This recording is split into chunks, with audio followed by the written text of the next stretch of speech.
I'm not purposely ignoring you. I'm just checking to make sure that I'm live everywhere.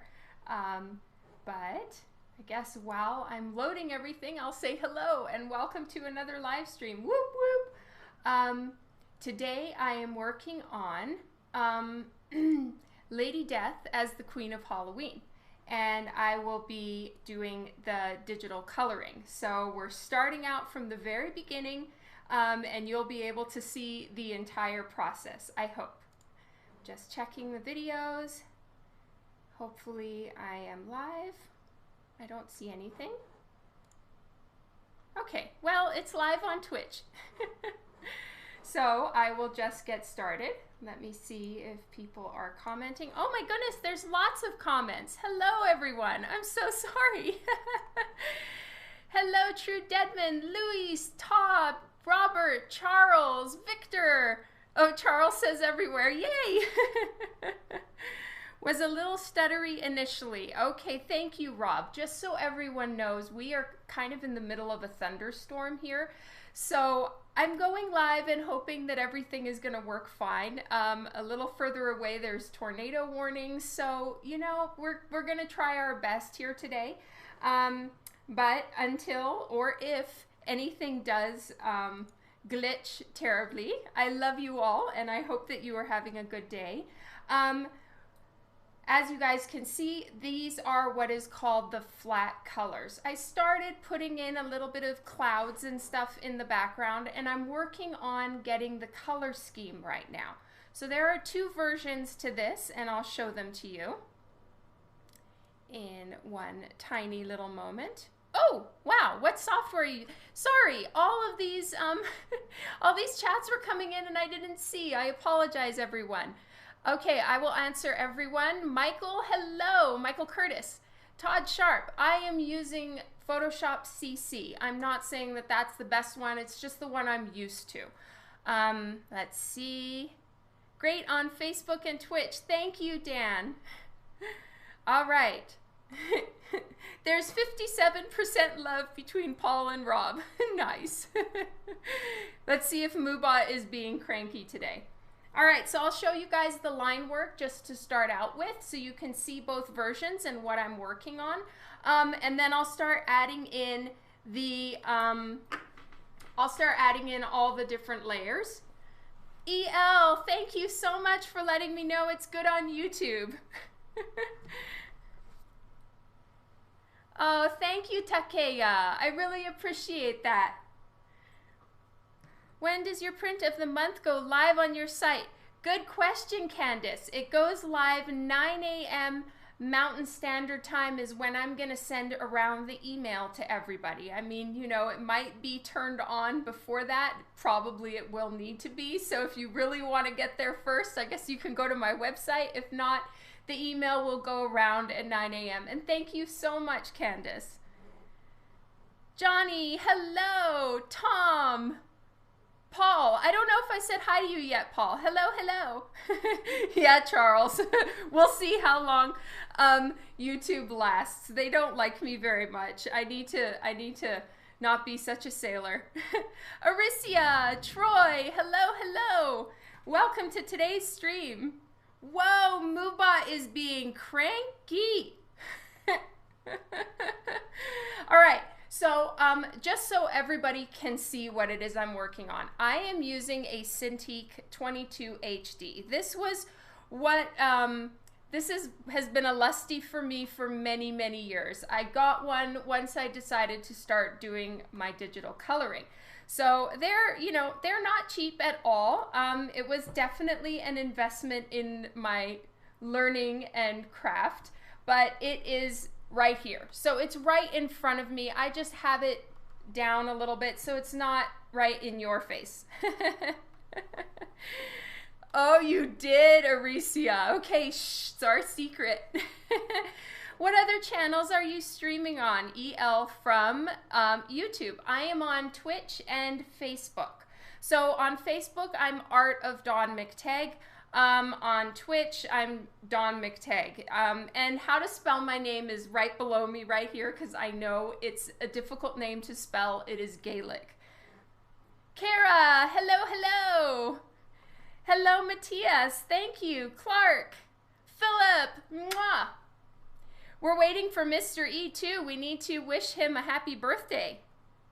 Twitch is faster. Okay, that's good to know, Charles. And just so everybody knows, on Twitch, there's a bunch of fun games and stuff that you can play with the rest of the chatters on there. It's entirely up to you where you like to hang out and what your preferred haunt is. But on Twitch is kind of my main place, and then I'm streaming to the other ones as well. However, everyone's chats are in one unified chat. If I miss a question from you, just repeat it, because I'm trying to read and draw at the same time, and it leaves a rather large margin for error.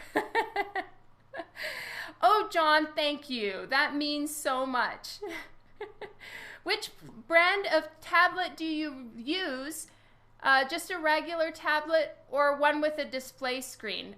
This is a question from Ronald. I am using one with a display screen so I can color directly in front of me. I did for many years use a smaller Wacom tablet on the side. But for me, I'm such a traditional artist by trade, in my opinion. It was easier for me to make the jump to digital coloring once I got a screen. Oh, okay, wow. Sneak attack from Mr. E. He's on YouTube today. Happy birthday. Happy birthday.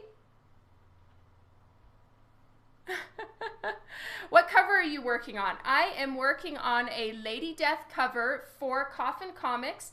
It is Lady Death as the Queen of Halloween. So, I get to design some fun dresses and add pumpkins, and it's really exciting. And they're so cool to give me permission to live stream it. Are these Kylie's flats? They are, with my color adjustments. So now I'm going in and starting to set up my color scheme. So I did spend a couple hours on this already. But poor Kylie, it was a lot of work. Sorry, one more question. Is there any chance you'll be selling your Lady Death prints on your own site? I do get an allotment, Candace. So some are already gone, like some of my older Lady Death prints I've already sold out. But I do have some more coming, so stay tuned. Jason Kirby, thank you. A very cool looking Wolverine, Dawn. Hi, Wayne. You're welcome, Ronald.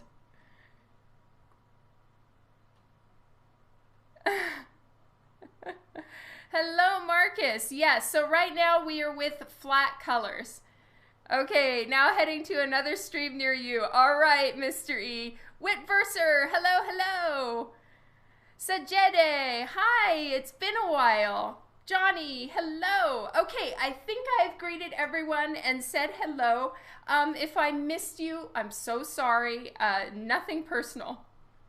Don't knock being a traditional artist. I enjoy your art, my fellow Irish brethren. Aw, Jason Kingsland, thank you.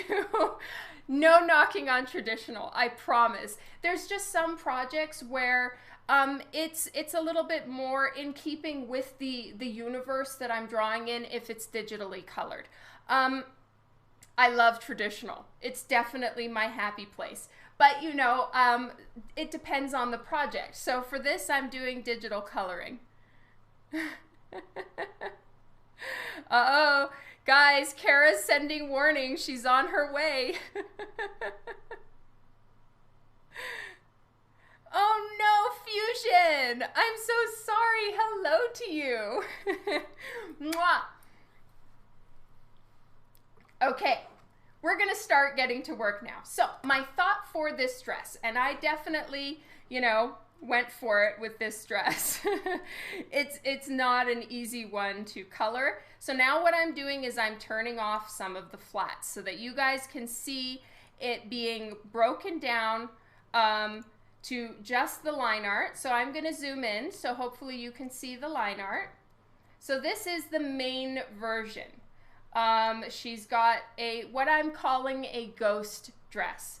It's sort of a mashup between Scarecrow meets Ghost put together with a little bit of I guess a little bit of like the, oh my God, what are they called?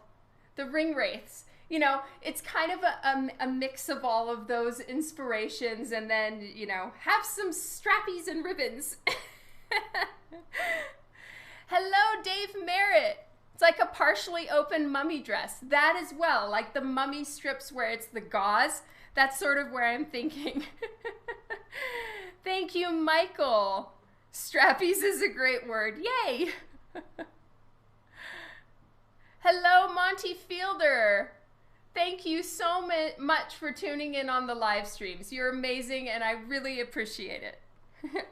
So, this is the cover. As you can see, it is very full. I don't even really have any space to sign this one. I do this to myself every time. So as you guys can see, it is not currently signed. I don't know where to put it. Keeman, hello. So now I'm going to turn off the strappy dress, and I'm going to show you guys the main outfit. So now we're just going to see pure white. Now I'm going to do the alternate. So that is the flats. Let me turn off the flats, and this is her alternate outfit. So she's got one that's more, you know, traditional Lady Death, and one is where Dawn went nuts and had a party drawing a fun dress. Sign to the right of her ankle between the pumpkins, says Fusion. Like right here by her knee. Oh, over there, that's a good idea.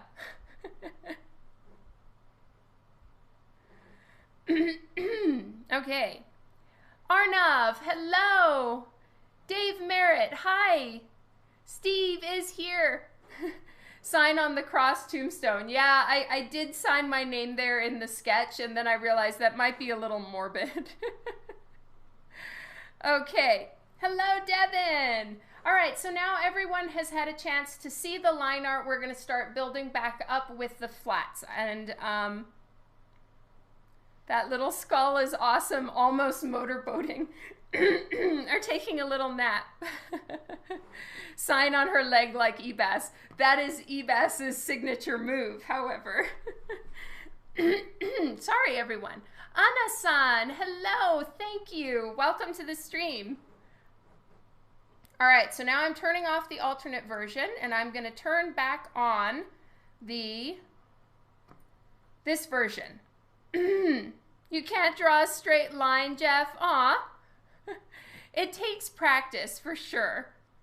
Think you like the alternate. Wonder if you could combine the two. Interesting, Jason. Good evening, Steve. Here we go on Photoshop. That's right. All right. So now I'm going to start building it back up. This is what I've placed as far as the background. Oops, I've got my white lines. Okay, so I'm thinking to do kind of an aqua teal-esque greenish blue. And then the actual opposite of blue-green is red-orange on my little color wheel. So that's perfect because on the main version, I want to have your typical Halloween pumpkins. I may put the lighting that's inside the pumpkins as a different color on the alternate version. I'm still thinking about that, but I'm thinking for the alternate version, I might do like a green, creepy green inside the skull and the jack-o'-lanterns and her lantern that she's holding, and then the sky will be red. You know, I always try to change the color scheme so that, you know, when there's two different covers with the same pose and everything, it looks as much like two separate covers as I can get it. That's kind of my goal. Jeff Martin, hello and thank you. You've been sketching since class 5. My teacher used to teach and I used to draw.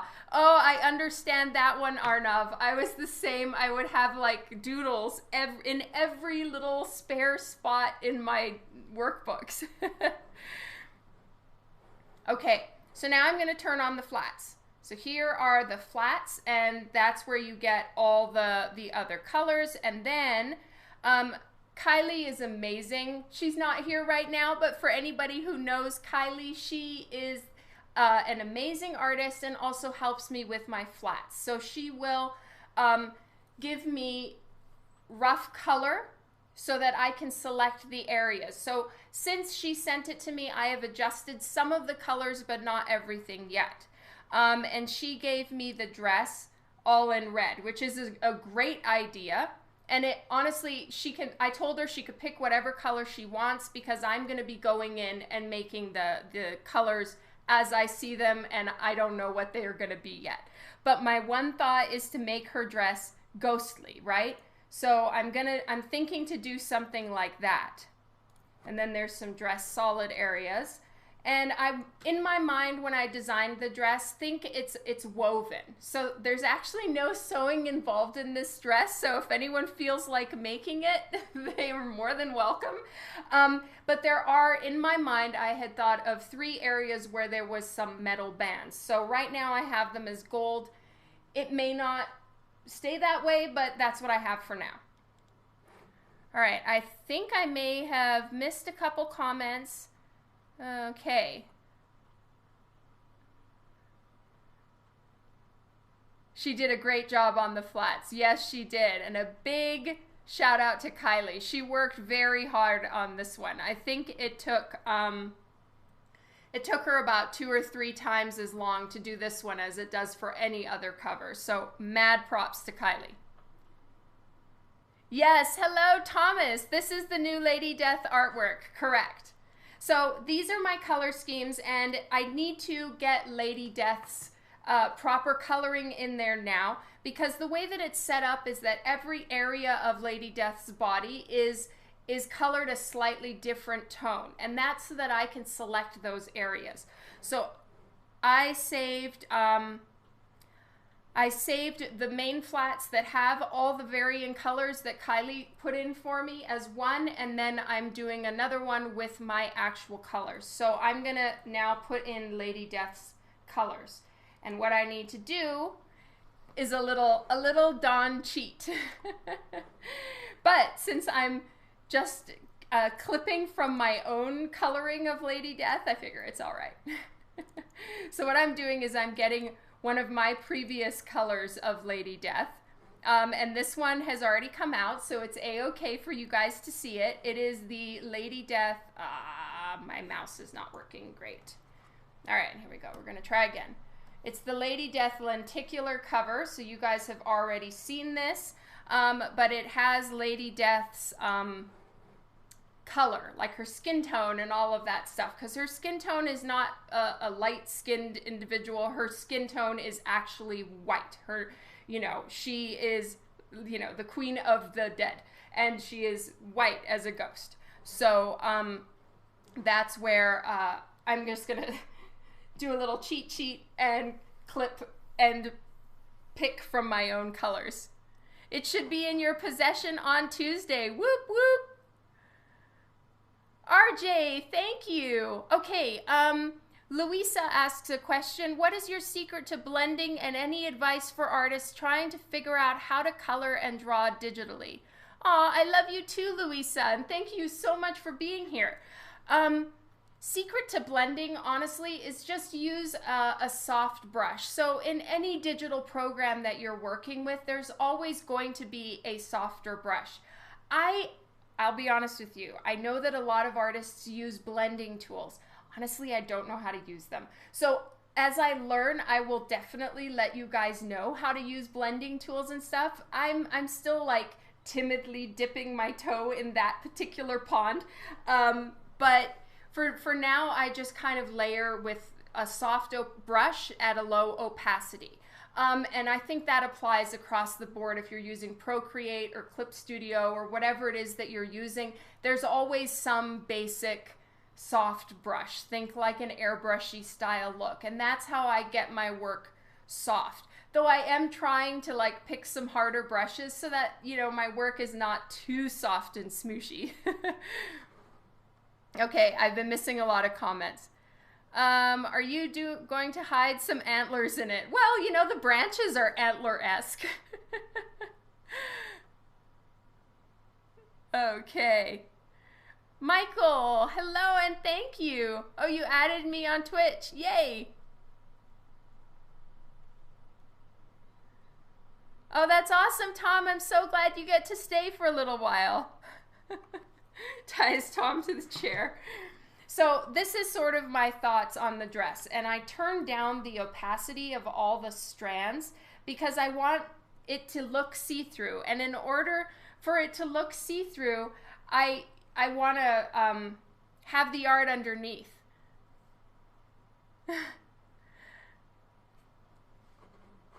Okay, wait. Kylie's here. Kylie! Oh, hello! The Firewoman Piction is awesome. Thank you for doing these feeds. Oh, you're welcome, Daniel Cooper, and thank you so much for being here and for liking the Firewoman one. Yay! Would it be okay to get critiques from my work from a true professional? If so, how would I do that? And have you ever been called an art senpai? Aw, thank you, Louisa. What I have actually is a group on my Facebook page. So where you are, just click on the Art of Dawn McTagg, and then from there I have a group where you can post your art. It's called Super Boop Squad, which is it's an inside joke that from like years ago, but you can post your art in there and I will see it. I am a little low on time, so I'm not really able to like give one-on-one tutorials to most people. So what I do is I try to handle as much teaching and showing as I can here. But I will definitely look at your work, and if something comes to mind, I'll make a post on there. Hugs, Wendy! Louie, hello!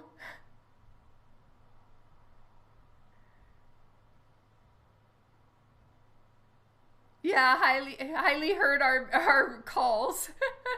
Regan, hello! Thank you so much, Hector Valentin. I'm so glad that you like it. And I will do my very, very best, if I can English properly, I will do my very best to make sure that the fans of Lady Death and the Fiends and the Sworn are super happy with how this turns out. And that's like, it's always a little nerve-wracking. I don't personally feel super comfortable in the coloring arena yet. I will get there, but I'm learning.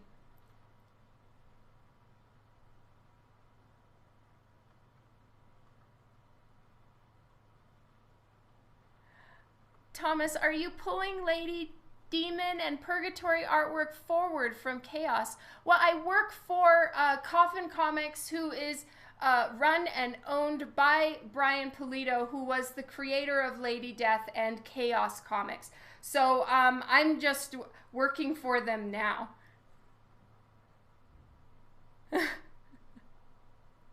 Oh, thank you, Kara.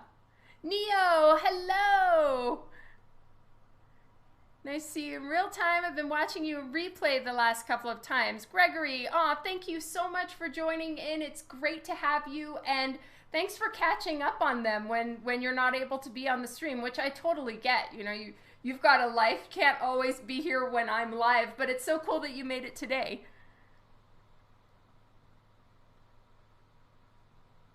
Kylie can hear us. Yay. Yeah, Dawn cannot English so well.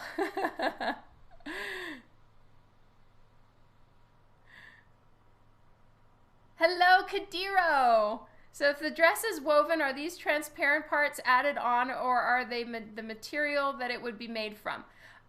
No, they're the material that it would be made from, but the areas over her bits are woven tightly. That's kind of a faux weave right there, so that, you know, it's not a risque cover. Have you ever done a Lady Death outfit in midnight blue? Not really, Robert. Technically her outfit is always black. And then sometimes, you know, we can do alternate colors. If it's ever been midnight blue, it's more been like reflected blue from the environment. Jeremy Perry, hello. So paranoid I missed something. No worries, Kylie, it was great. You are fantastic and amazing, and I am so sorry that you had to do the flats on this one. I know it was difficult. Heard the wrath of my boyfriend this morning will be saved to Facebook. Love you, Louisa. Have a good night. The rate you're oh, that's awesome.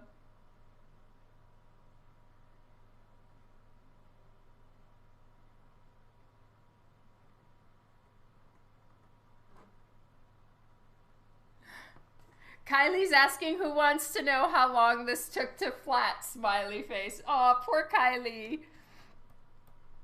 All right. I'm going to start working on her skin. Woo.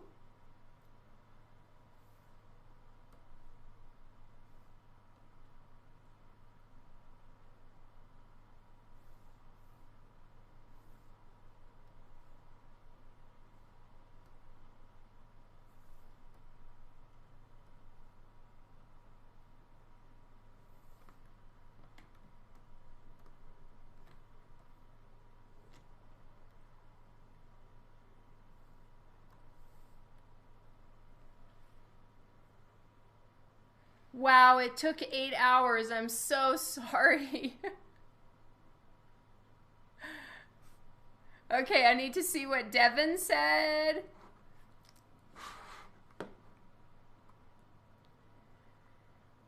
I want you to do a cover like that. See her in neon pinks and 80s workout clothes. Wow.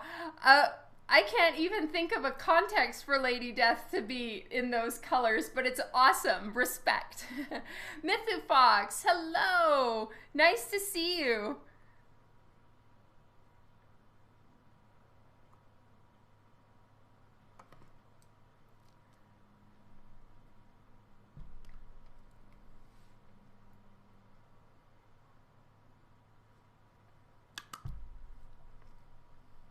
New product, Lady Death leg warmers, right? All right.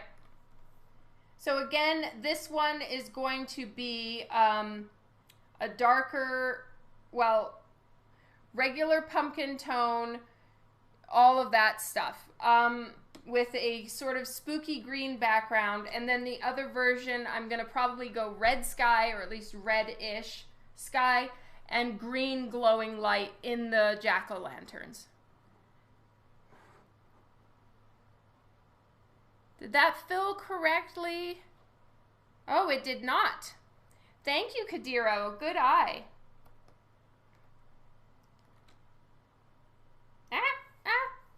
Something went wrong. Oh no.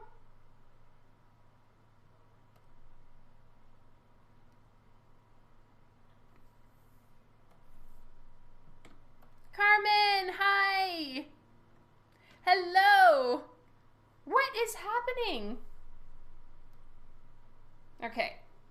I need to check something and try to figure out. I'm going to turn off the line art for a second and see what is going on here. Okay. Colors. There we go. Line art is back on.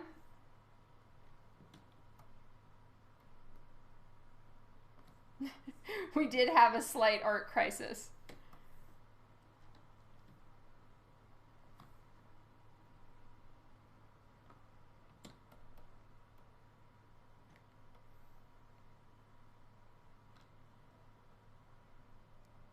Oh, thank you, Marcus.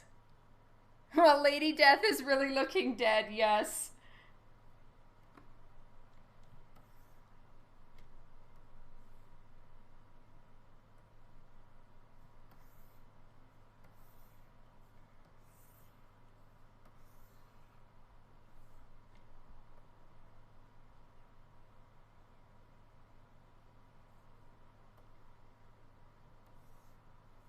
So it's fine that I'm making all of these similar colors because I did save the flats on another layer as well.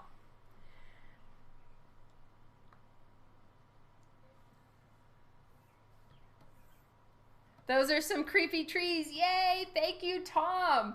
It actually took a lot of effort for me to try to make creepy trees, so yay! Julio, hello. I'm just honestly so glad that Facebook and Twitch both worked.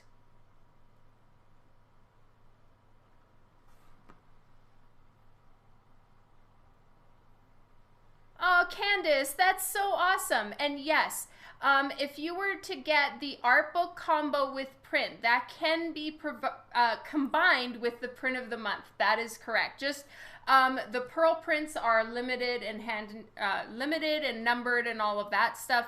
So those ones aren't included. But any other print on my site, you can combine with the art book thing. And thank you. And watching the channel has inspired you to pick up the pencil again. Woohoo! It's so fun, isn't it?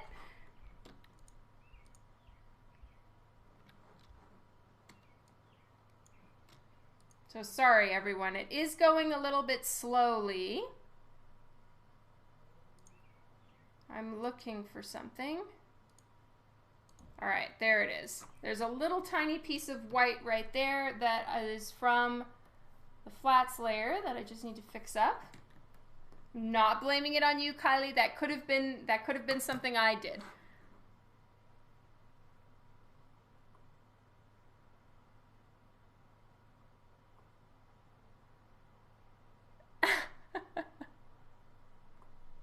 Oh, I know, Kylie. It was so confusing to even draw them. Like, I had to fill them in with Copic just to be able to keep my head on straight as far as where they are.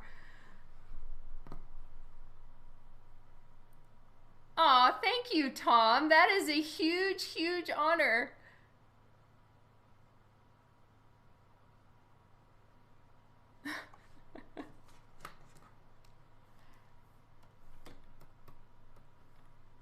All right, so there we go. I paint her lips on their own layer, and I actually paint them in completely. I don't like the lips being flatted, so Kylie never puts them in, and that is at my request. Tommy, hello, nice to see you today.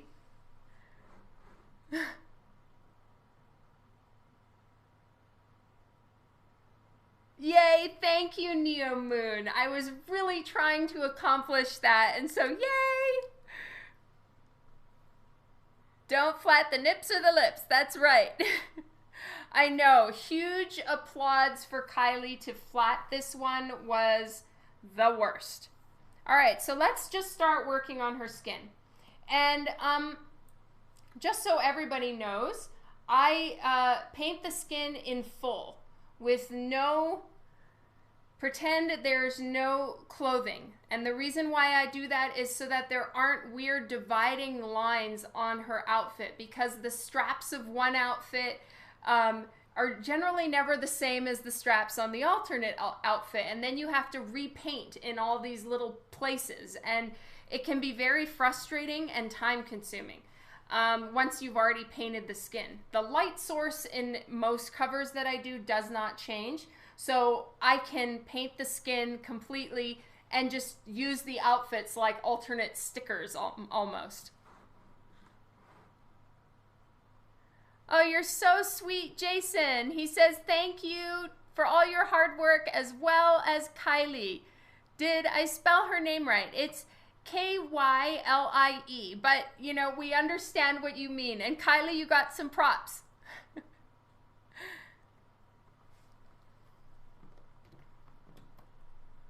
All right, so it is still selected, but I have the little marching ants turned off. That's all.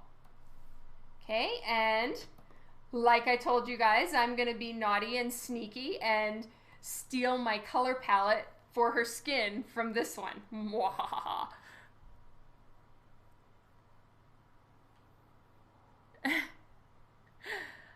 You know what? I can't remember. For whoever thanked Kylie, she says thank you back. Hello, Russell.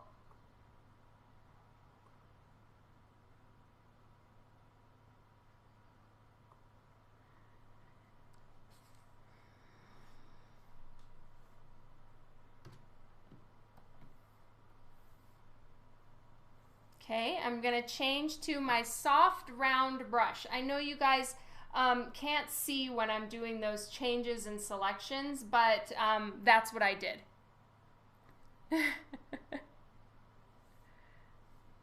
I didn't select all of her skin. Let's see. Okay, you're right. Thank you, Kadiro.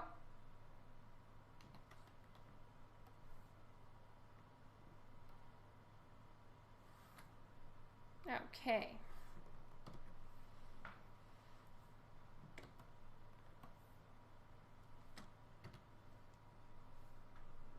So I'm just going to start getting some basic lighting in. We're going to be really rough right now, and I will go in with more detailing later. But right now it's just to start getting a basic idea of where I would like everything to be. But I'm going to actually go a little bit darker than I usually do. The eyes are looking directly into your soul. Ah, yay, I guess.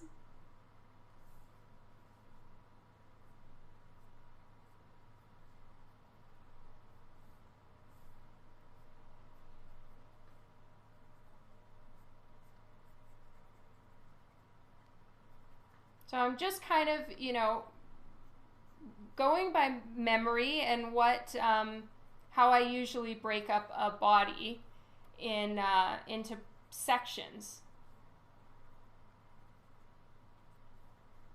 as to what areas I feel would have more shadow. And because this is a darker picture, I am going quite dark to start with.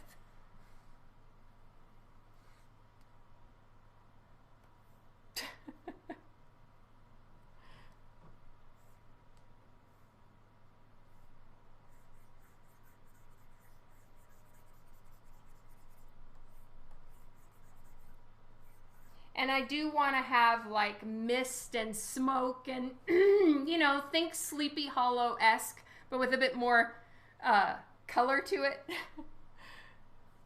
It's actually been many, many years since I've seen Sleepy Hollow, so, you know, I'm kind of also just going by memory.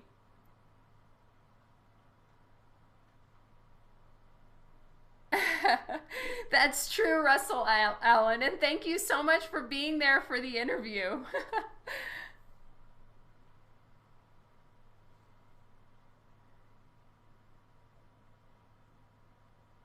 Oh, thank you, Steve. That means so much. I'm sure because you've been around on my streams for a while, you know how much I struggle with backgrounds. They're not really my happy place. So I really appreciate you saying I took it up a notch, or at least got it good. Yay!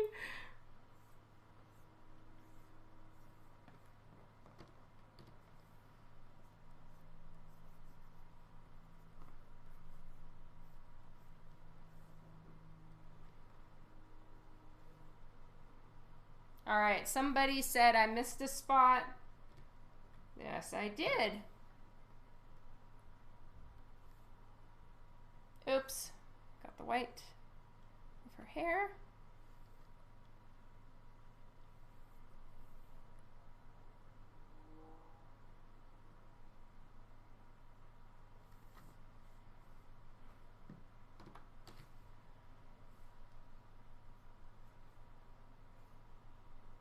So I feel, just from observing my own digital coloring, I feel a little bit that sometimes I go too far. Say what?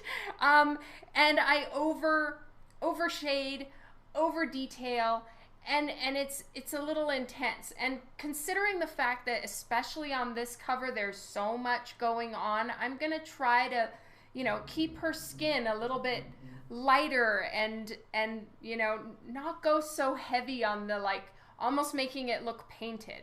I do want this to look like it's digitally colored as opposed to digitally painted. So I'm gonna try to like rein myself in a little bit. Dawn going too far. Hold on, let me put on my surprised face. That's perfect, Tom. So true. Steve, thank you. And yes, and as we observe you doing the too much detailing, oh no. Hey, so Mr. E, what are you doing for your birthday?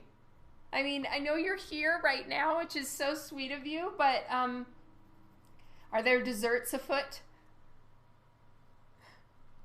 Aw, thank you, Kadiro.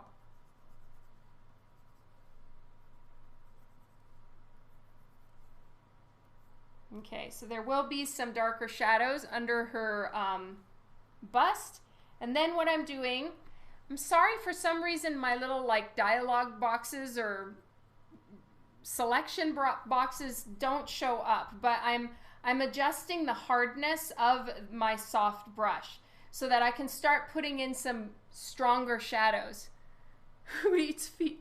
I'm going to weave the cords on her stomach. Kylie, I'm so sorry. So this will most likely be a cover available around this. Yes, well, around Halloween time.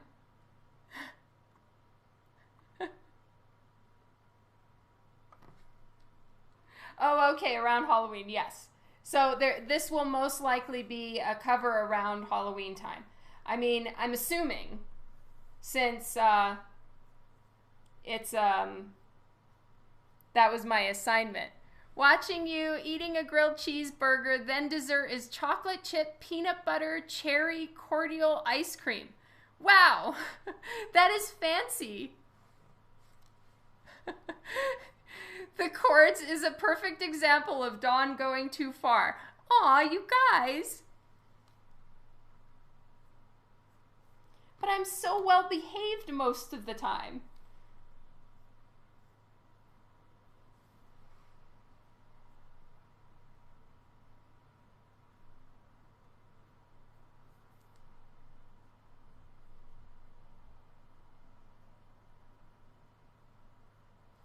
So I'm kind of just loosely sketching in my basic colors. And then from there, I'll start seeing where I need to refine it, where I need to adjust.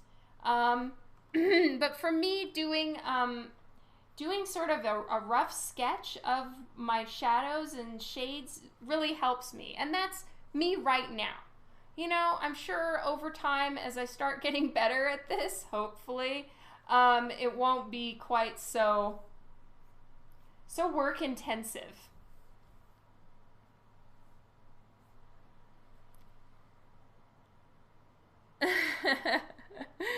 Yes, Jason.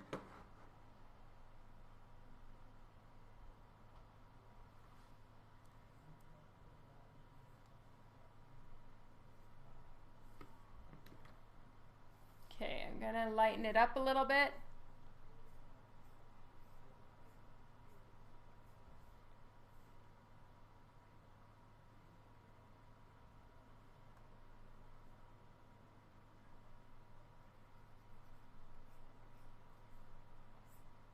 So this part of her hand would have some shadow on it, and then the other part is going to get the yellow glow from her lantern. And you know, yesterday I did a few little test runs before I got the flats just to kind of see what colors looked good and which ones didn't, no. And some of my test runs, I tried a red light, and it was a little, it just didn't have the right Halloween look, so I'm not doing that.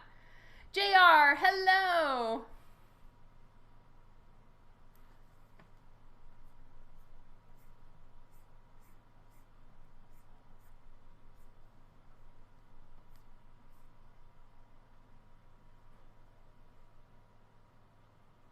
Tom, you're such a sweetheart. Oh, carne asada is so yummy. Oh, nearly fell off the table.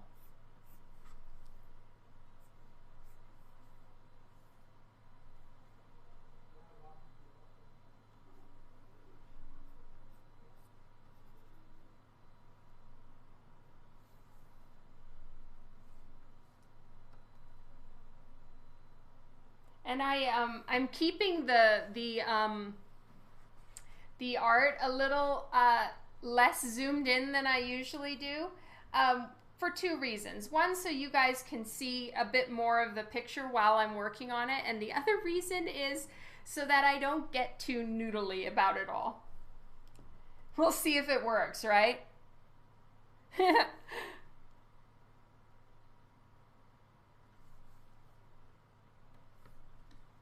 Okay, now I'm going to select the lightest color that I have so far, and I'm gonna go even lighter so we can start putting in, again, these are just roughs, for highlights.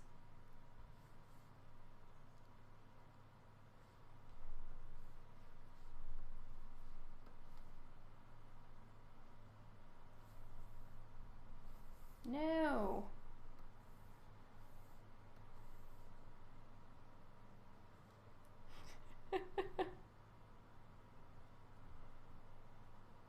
Yes, the stomach weave was a little mean of me. Oh, you're so sweet, JR.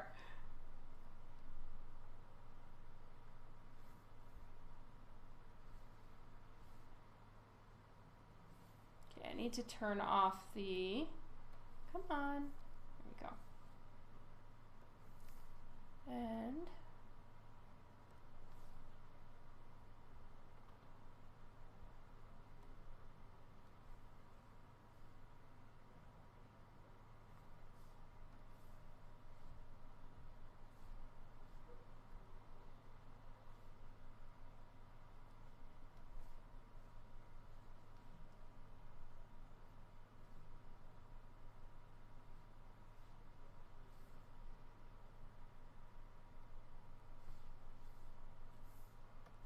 Nope, don't like those highlights.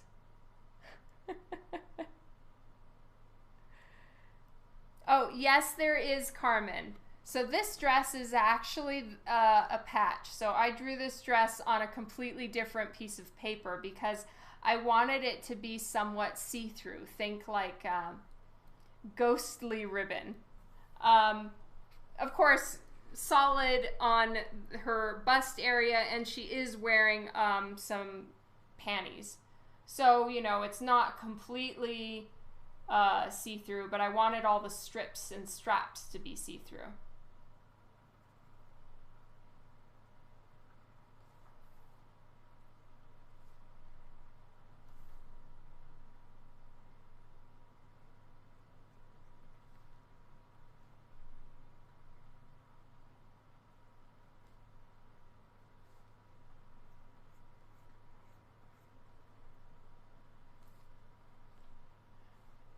Well, I'm still working on them, Rob. They might be a little too much right now.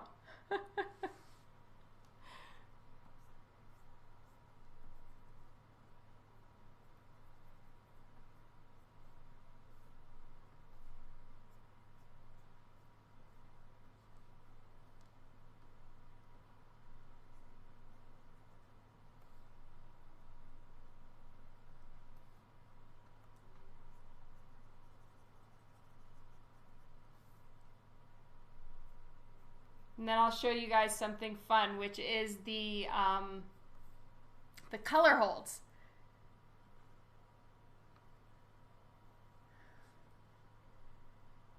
Hello, Luis. I hope you're having a good day so far. All right, we can't forget her rib cage. So that goes in like so. And then it goes to her stomach. And I'll work on that in a minute. And there's going to be a bright highlight on her thigh. And then there's going to be the white of her, or the yellow glow of her candle. No, her lantern.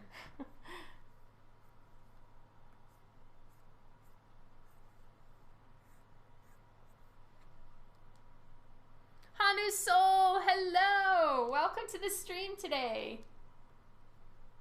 So I haven't put in the color of the moon yet,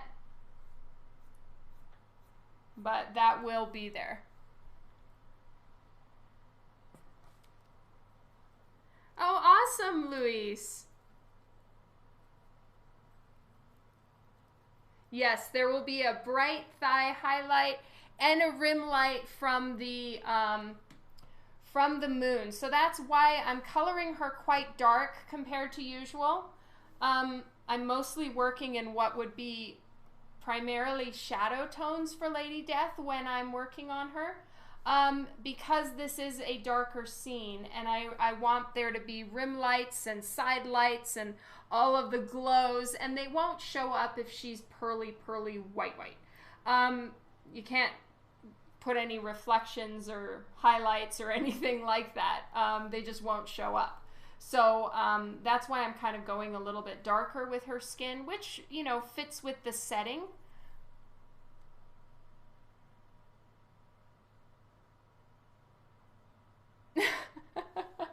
Oh my God, Rob.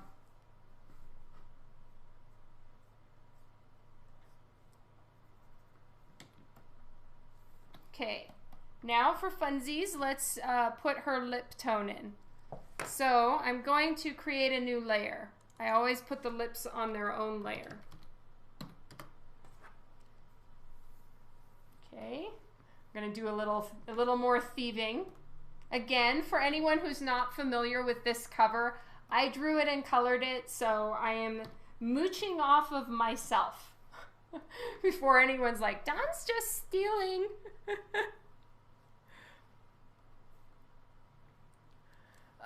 Okay. Sorry, I see a question. I'm getting there. Kadiro.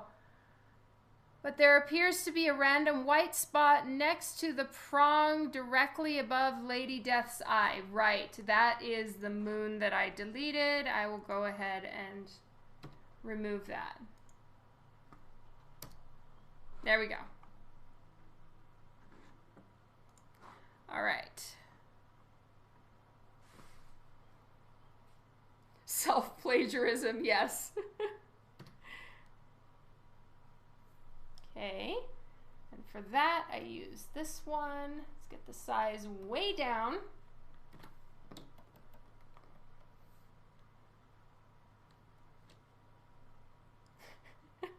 Juan, hello, welcome to the stream today.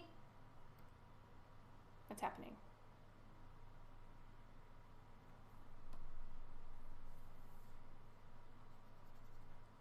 What? Did Photoshop just decide to crash on me?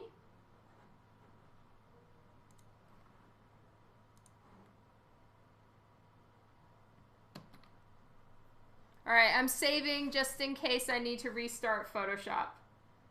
Sometimes it likes to crash on me.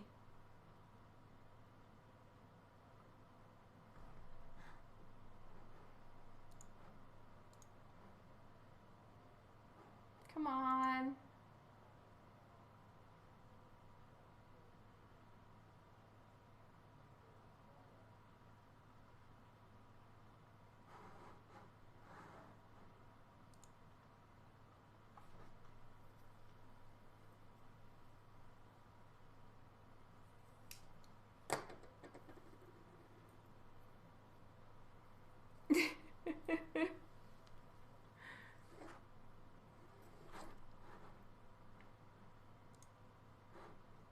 Yep, it looks like I'm going to need to restart Photoshop. I hope I didn't lose all of my work.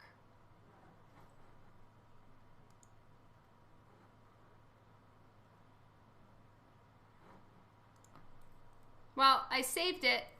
You still have the moon area. Okay, well, I saved where I'm at, and I'm going to close Photoshop and just reopen it again. Because it looks like it's having some issues. All right, here we go. Let's just restart Photoshop.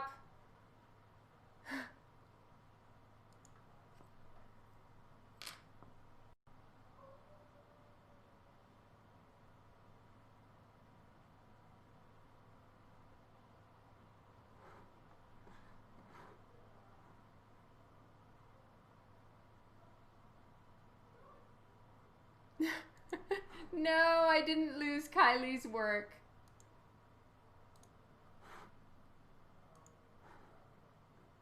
Photoshop is just reopening. Let's reopen the cover.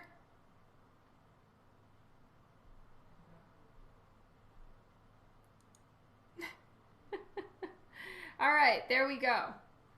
Wow, it looks rough right now. It's okay. We're gonna get this done.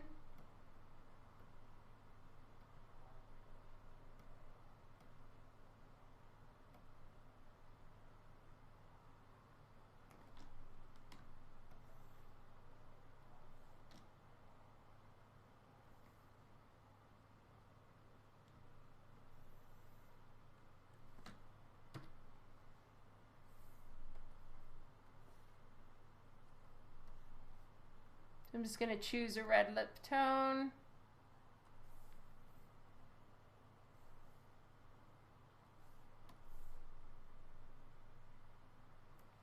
You can't wait to see what June's print of the month. Yay! Thank you, Philip. Stormy, hello. Thank you.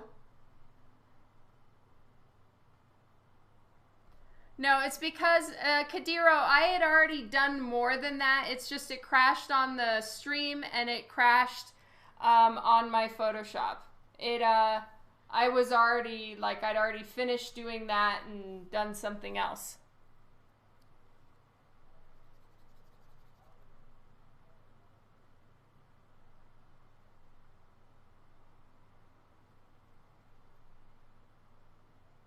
Stormy Crow. David, hello.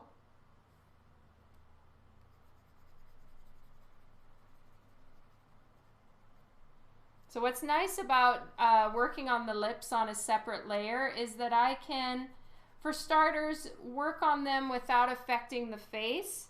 And then I can also work on them and adjust the colors for like the alternate versions and all of that without having to worry about repainting the skin.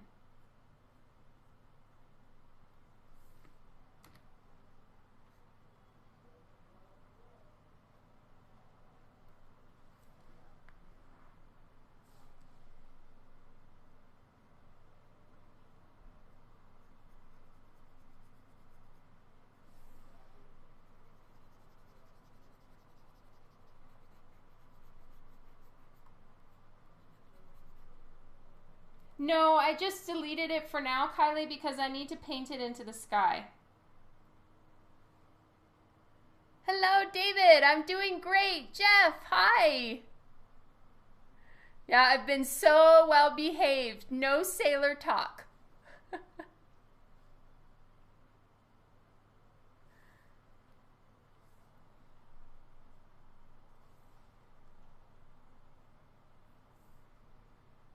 All right, I need to make some adjustments so that it looks right.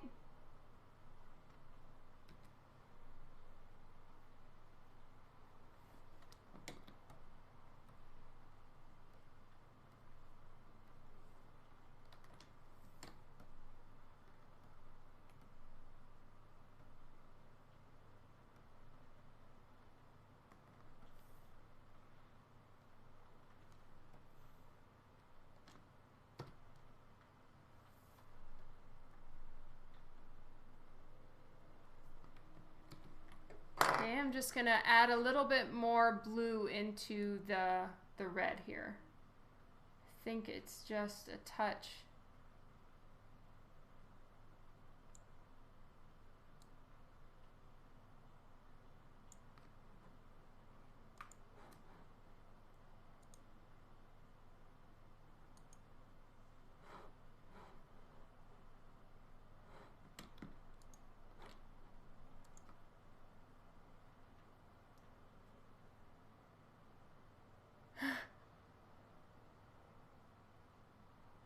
You want pirate talk? Okay.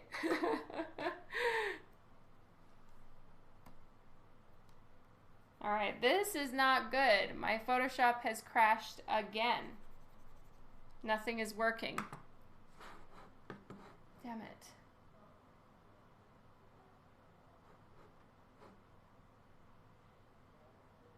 Yeah. All right, we're gonna try again here. Let's see if it'll at least save.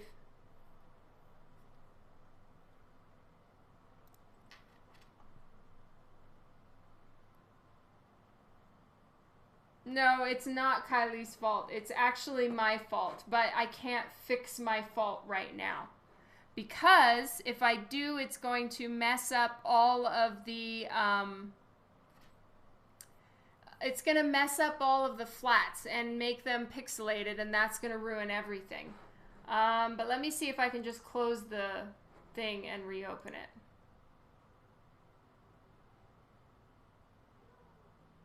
Agreed, Wayne. Okay.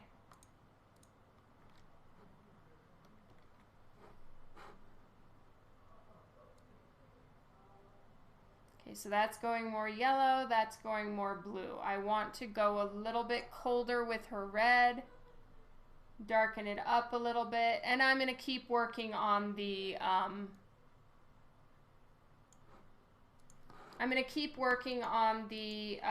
shape.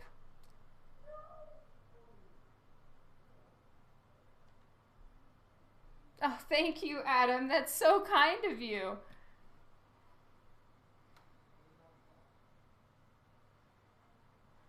Okay, Kylie.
No, I'm not using Procreate. And nothing against it. It's just I know Photoshop better, so that's what I use.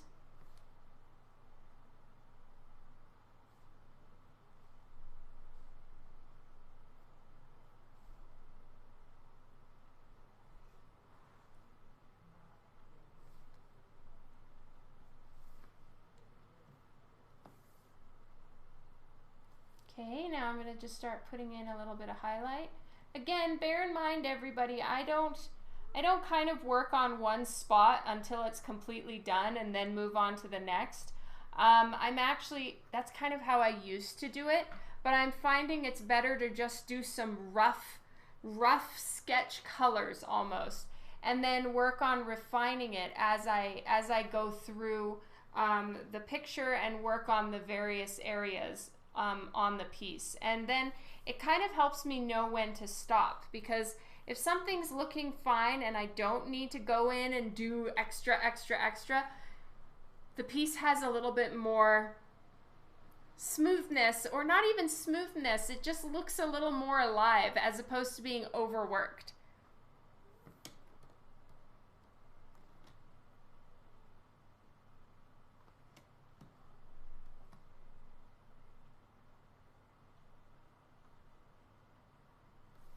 Okay, now I'm just going to go a little tiny bit lighter, make my brush a little bit smaller, just get a little bit more of a highlight going on in there. I want, at least my plan here is not to go glossy lips, but to kind of go like velvety smooth.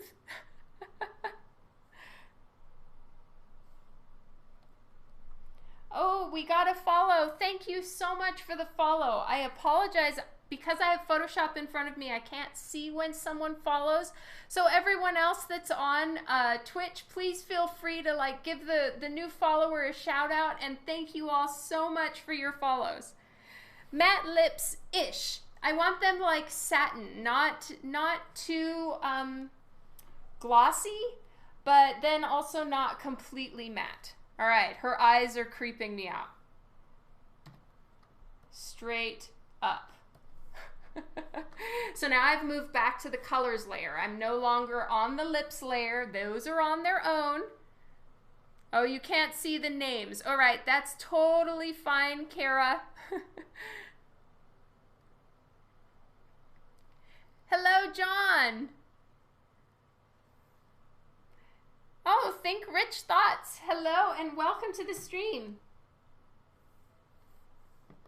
Okay, I'm just hiding that. And we're going to get a little bit of a bluish cast shadow in her eyes.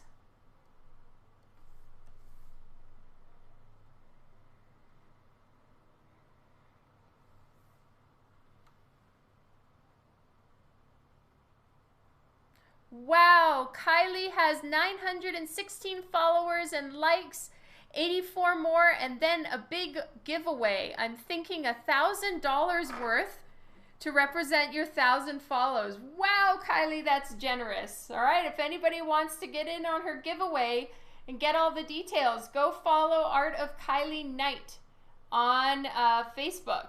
Congratulations, Kylie. All right, this is just to kind of help me deal with the creep factor that her eyes were giving me, because they're just a little bit too dead and white for for my liking right now. Is kind of freaking me out. All right.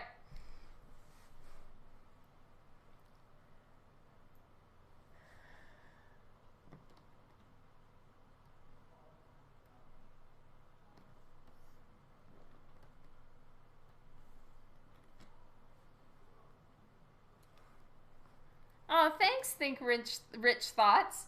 I'm still working to learn a lot of these things as well. It takes so long to like feel comfortable somewhere. Ralphie, hello. Welcome to today's stream.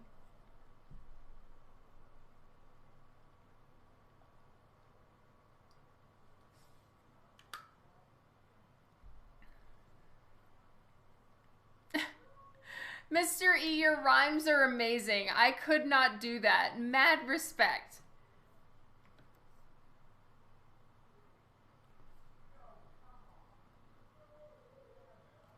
All right, now just for funsies, I want to do a little bit of the yellowy glow just to kind of see how this is going to look. So what I do with yellow glow areas is generally I almost put them on the very top of the layers list so that they sit over the line art as well. And I'm just going to, I have it set to screen on the layer properties, and then I have the brush set to color dodge. We'll see if this works. Sometimes it works, sometimes it's a real fail. So, you know, we won't know. Take the hardness down, the size up a little bit more.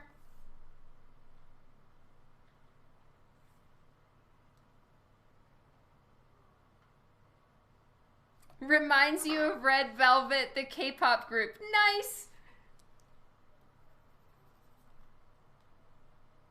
Right, something.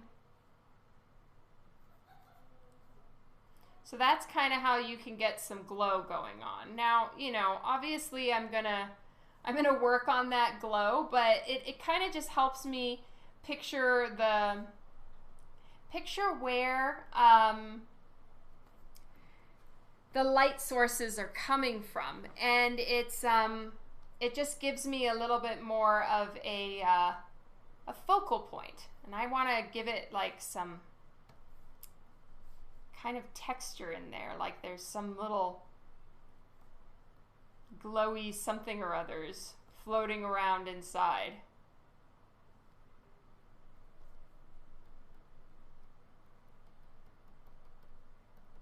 I may or may not keep any of this stuff, but you know, you guys are hanging with me on a stream where I'm literally thinking of ideas, trying things out. Half of this stuff may not even see the light of day beyond today.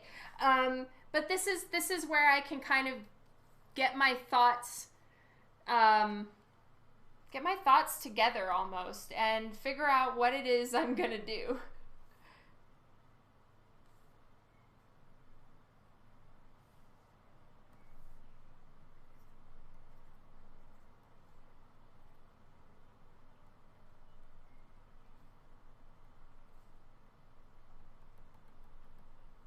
I'll probably pick a more textured brush and work within the lines a little bit more. But there we go. That's just kind of, we're getting the idea. All right, let's get the size a little bit bigger.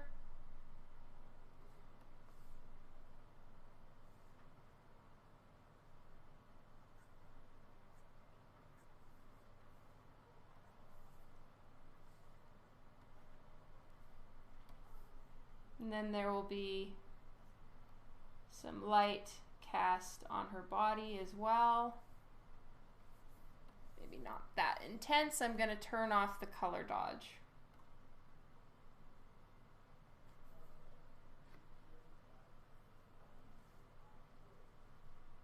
You like, Devin says, I like these feel the peace out streams a bunch. You get to see actual imagination at work. Aw, thank you so much, Devin.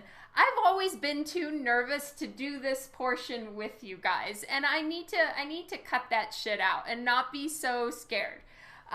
You know, I'm afraid that people are gonna look at this and think, wow, Dawn is really like lost the plot. But at least, you know, you guys are so amazing for understanding the process of a sketch. And so I feel a lot more comfortable with you to work on something like this, kind of bearing all, showing you the, like, I do not have it all figured out in my head before I start coloring, like, at all.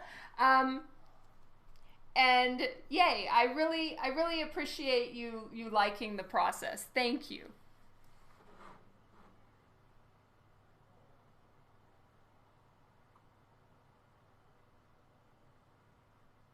Oh, thank you so much, Jason. Looking good no matter the finished product. Oh, I really appreciate that. And thank you, Candice. Just catching up. I know that I missed a few comments. All right, so there's going to be some rim light on her bust because it's close to the light. There's going to be some, and I'm just doing all of this rough lighting on one layer. In the end, of course, I'm going to have some things above certain layers, some below. I need to get my layers in the right places, you know, so that you actually see the line art, stuff like that. So, you know, this again is just my sketchy sketch to figure it out. I did, artistically, Rob.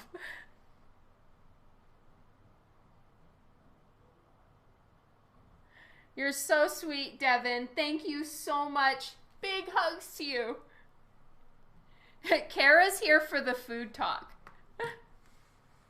Hello, Jose Manuel. Have a good night. Oh, Mubot is killing everyone. Oh, no. Jessica, thank you. I love you.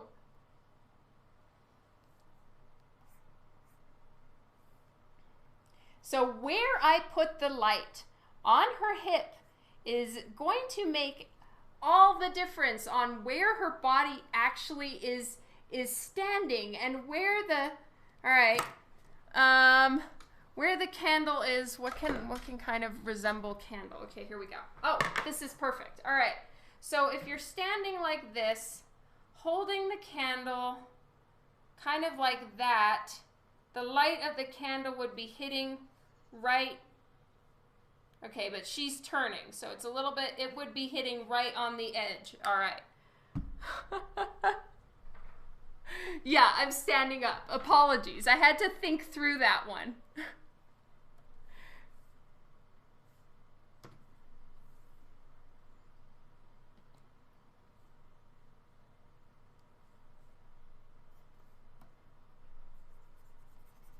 All right, so it would be, well, actually where I had it really wasn't so bad. All right, so highlights would be here. Again, I'm still just on a rough layer.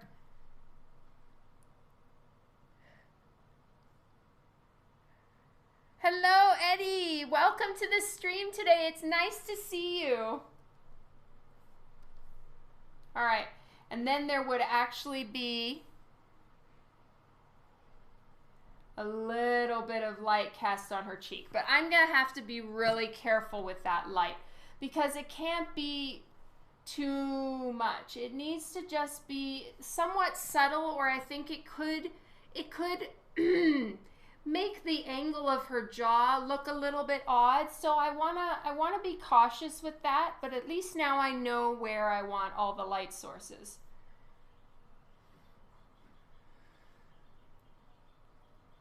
Oh, Jessica is your wife. Oh, okay, it all makes sense now.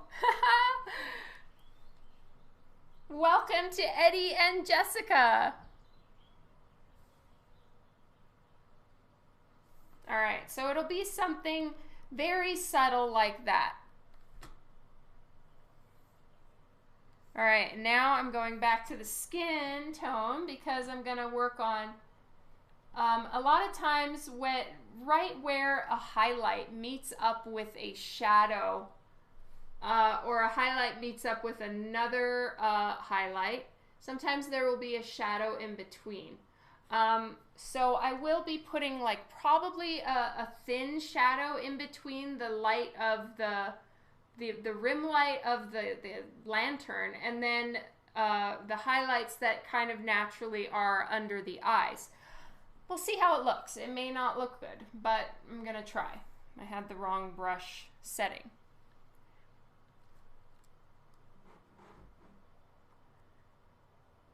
This Lady Death rocks a lot. She looks amazing, badass, sexy, and powerful. Thank you so much, Jose. I will do my best to carry it through to the end like that. That's honestly what I'm trying for. So I really appreciate the encouragement. You guys are amazing.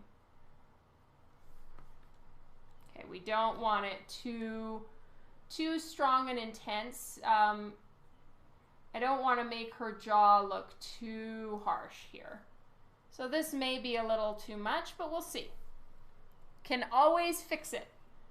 That's why I'm kind of figuring all of these things out with you guys to see, you know, some things might just be a little much and unnecessary, or too harsh, too dark, too light. Oops, I did not have my thing scrolled. Oh, thank you, Jose. I really appreciate it. Thank you, Matthew. You're here for my color sketch time. Enjoy the crazy thought process.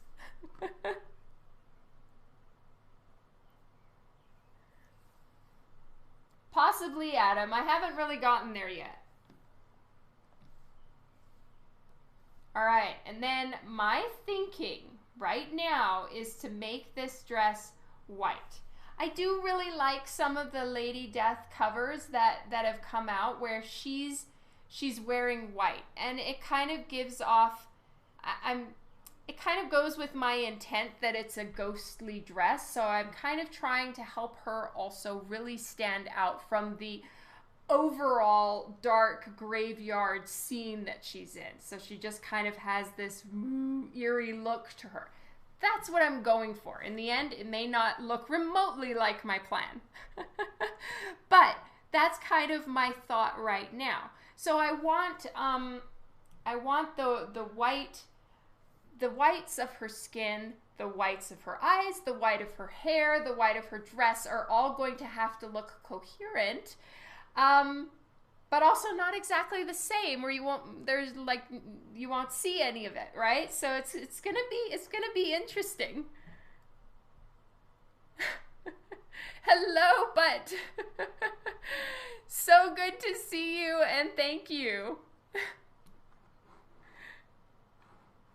Kylie is yelling at me. Well, at least I know Kylie has a strong opinion. Oh, I think also what I was trying to get at is that her dress is white, her skin, and like I've gone over already, all of these various elements are actually like ghostly white. I do like to add color on Lady Death's face by the way of makeup. Much makeup. Intense amount of shadows and eyeshadow, that is, that goes all the way up past her eyebrows. I mean, I really go for it on this. So there's definitely going to be some serious color happening. And I kind of put like a little tiny bit of blush sometimes, but not always.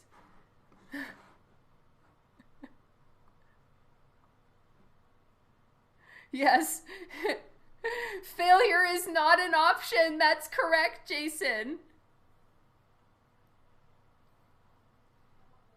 All right, I know everyone's telling me where light and shadow should be. Please bear in mind, this is a work in progress. I am barely putting down any shade or light. There will be. Hold thine horses. It's coming.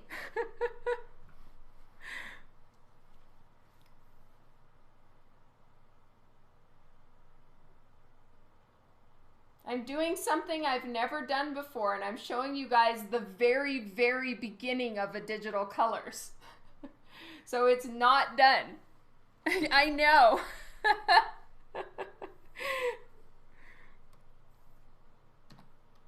Whoops. Let's do a quick save just to make sure I don't lose any work.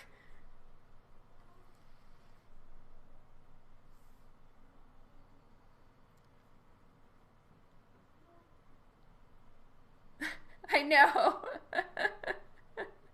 You're all holding out. If in the future you guys are like, you know what, we'll pass on the like intense work in progress where you're literally spending half the time sitting there thinking and mulling shit over. If that's just way too boring, of course let me know. I'm not trying to be on here to bore you guys, for starters. And secondly, you know, with live streaming, I live stream 3 times a week, and I pretty much just turn on the cameras to work on whatever it was I was working on. I don't really plan my live streams as far as like what would be the most entertaining, or I probably would never go live because, you know, I have deadlines. Yay, thank you, Jose.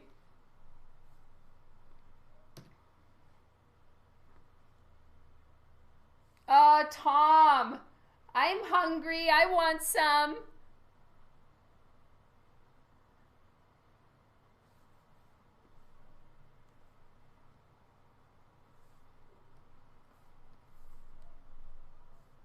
So I'll probably put her eyeshadow on a separate layer as well so that I can keep the general ideas for her eyeshadow and the colors and everything like that, but I can adjust them and change them for the alternate version. So lips and eyeshadow are on their own layers. Oh, yay. Thank you, Kadiro. Justin, hello.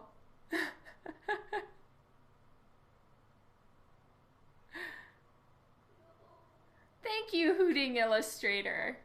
Yay.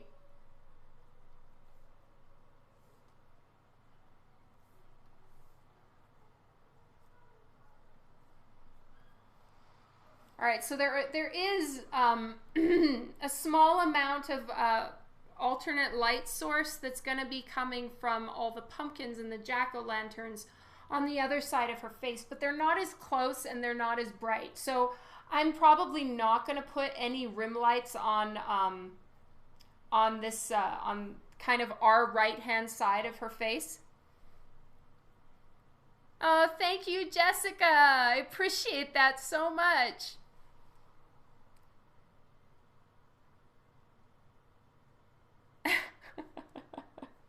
Oh, that's funny, Jason. But I am serious. I'm not trying to get you guys to like encourage me here or anything like that. You know, on days like today, I could probably try to have prepared a little bit more in advance so that I'm not doing all the thought process here. So just keep me posted.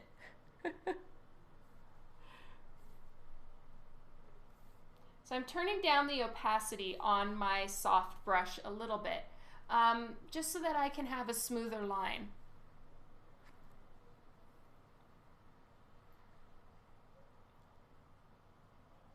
Welcome, Hooting Illustrator, and thank you so much for the follow.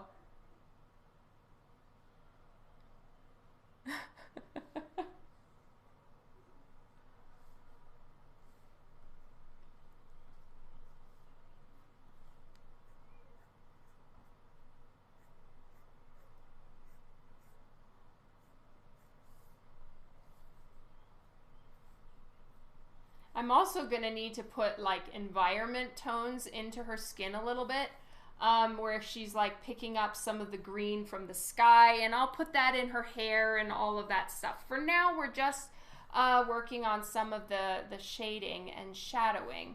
Sort of figure it out, make sure we're heading in a relatively decent direction.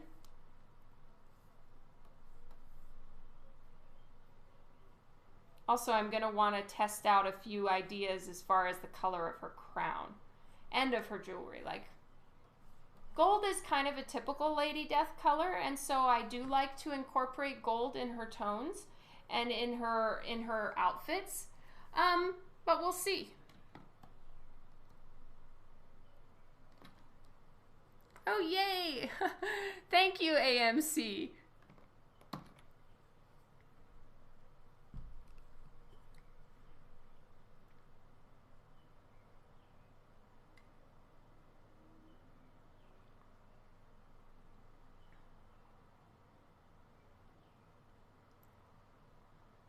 Oh, thank you, Hooting.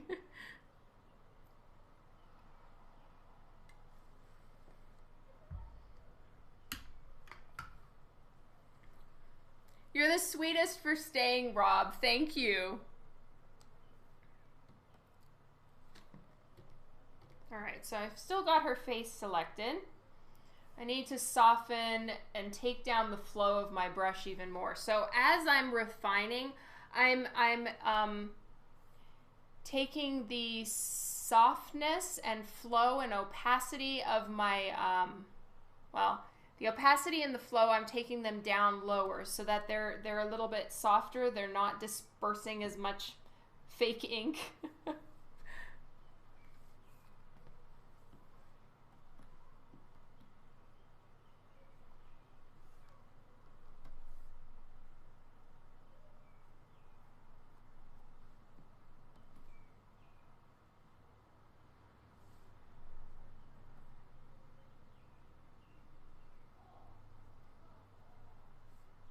And sharper shadows, like drop shadows is really what they're called, from say her hair right there or the crown. All of those things give depth. They even like they make it look like the crown is going over her hair, like her face is the first thing, and then the hair is above the face, right?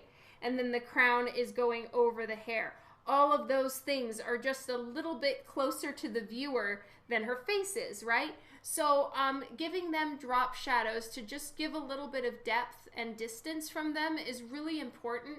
But I like to have a sharper drop shadow, so sometimes I'll go in and put those in afterwards, because even though I've sketched them in here, I'm going to end up starting to paint in and around where they are, and that's going to lighten them up or darken them or whatever. It's not going to keep the sharp shadows that I had, but I will go in and add them back in on their own layer probably. Ralphie, you just bought Divinica Nicomas. Thank you so much. That is amazing of you. Yay! The crown is your fave? Oh, that's awesome. Snow, hello. Welcome to the stream today.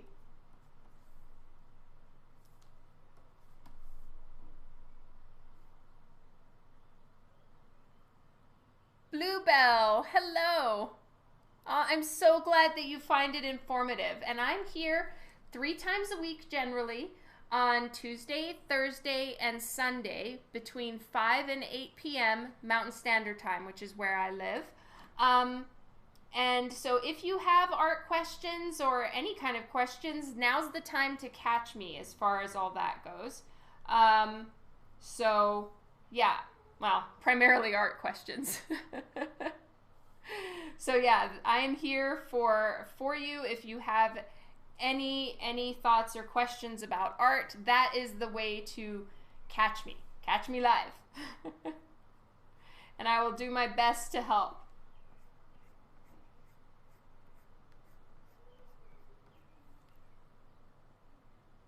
What time is it there now? It is 6:45 p.m.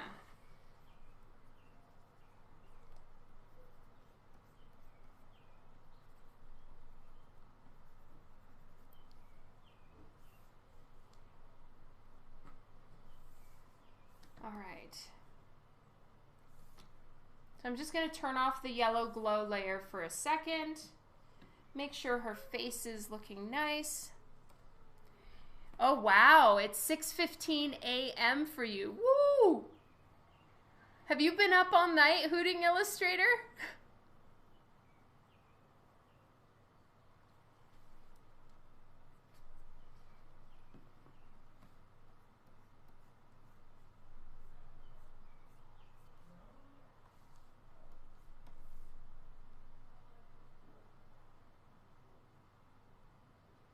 Thank you so much, Jose.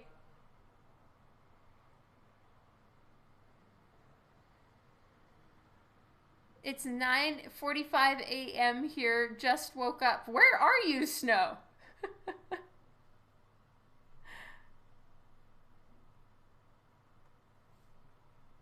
Oh, that is so sweet, Hooting Illustrator. Thank you.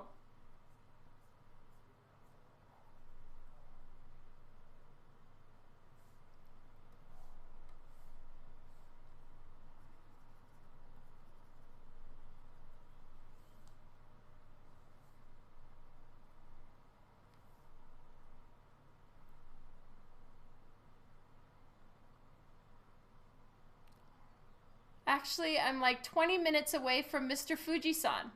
Oh my goodness, I had no idea you were in Japan right now. What? That is so awesome.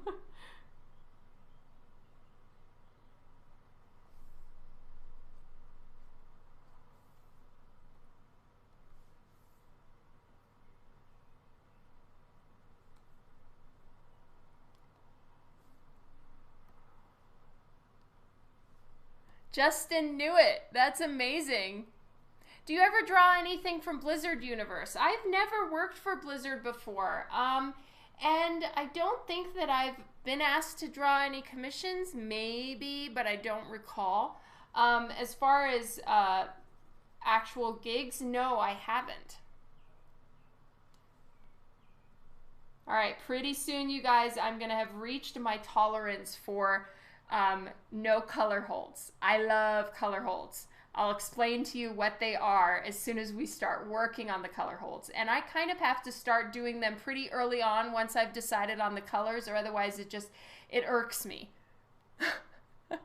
Sleep? What's that? I almost never sleep. Oh, Jason, you need sleep.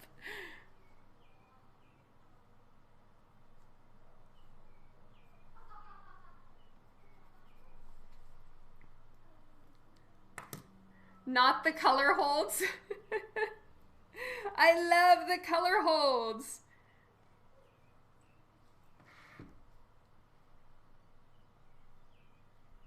Being a mother, have to sleep early, but as an artist, I have to get up early to do things. That's when my daughter sleeps. Oh, I understand that one, Hooting Illustrator. How old is your daughter?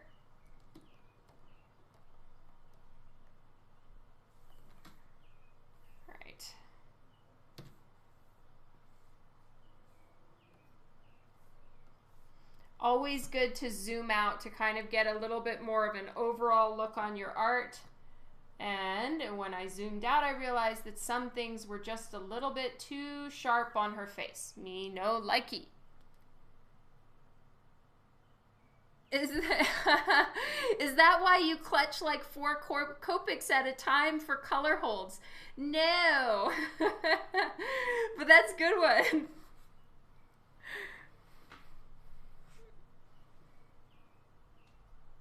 I understand Wildstorm. It totally makes sense. I'm just a real sucker for color holds. It just, in the final colored version, I like the color holds. Really tall. Oh my goodness, welcome to the stream. It's good to see you.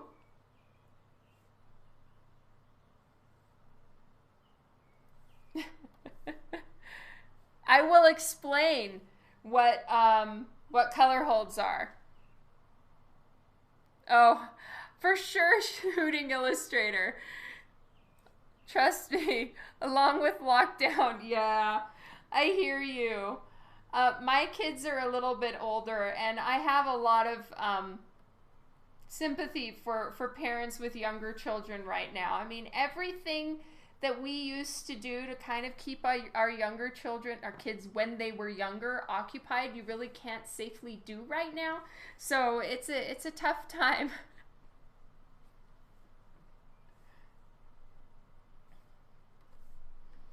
I am, though, Wildstorm. I am trying, though, in my color holds to not go too far, to not make them too light. So I'm working on that and trying to, use color holds but not make it so that there's no distinguishable line art. So it's that perfect balance.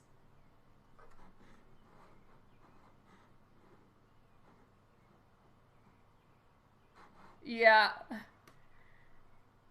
How old are your kids, Candace? Oh, you're such a sweetheart, really tall.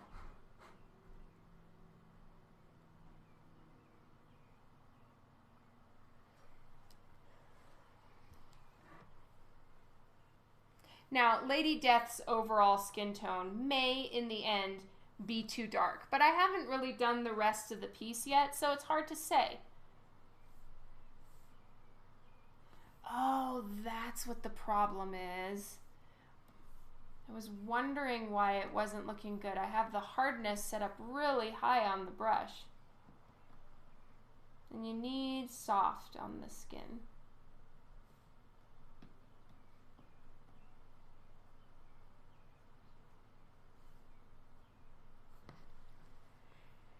Eight, 5, 4, 2.5.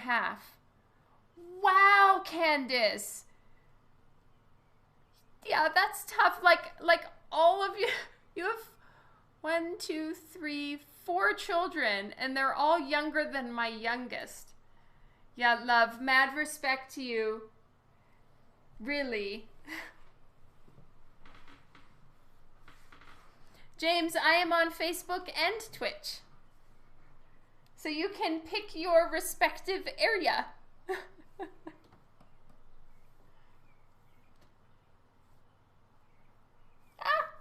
Wrong color.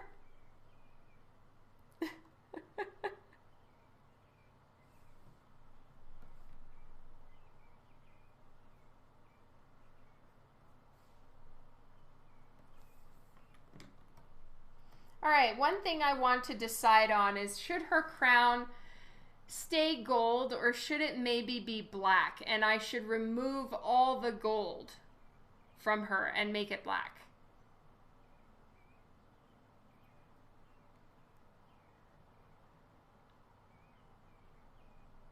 I prefer working with mixed media, Matthew, so a combination of watercolor and Copic marker and all of those things. But, I'm working on learning digital coloring, or at least, progressing in my journey there. She's a dubbing actress, and she's 27 years old. She loves DC Comics. Oh, that's awesome. Oh, that's so wonderful, Candace. You guys, you sound amazing, and so much respect to you. We have 4. I want everyone to hear this. Candace says, yes, we have 4, but I have a great husband. He's my biggest support system. That's so great.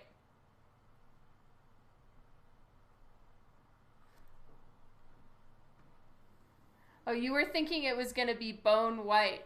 Interesting. Well, let's give a kind of more wrought iron look a try.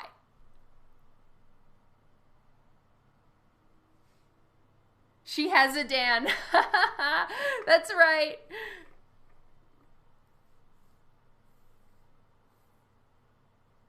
All right, let's see. Okay, so I need to select. Let's try this more wrought iron color. Let's just see how it looks.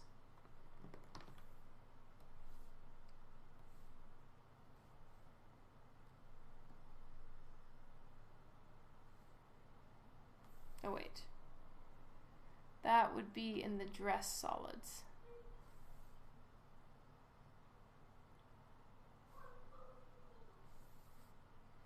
So we can just picture it without having me do all of them.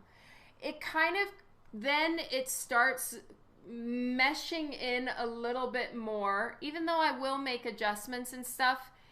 It's meshing a little bit too tightly, I think, with the stuff in the back.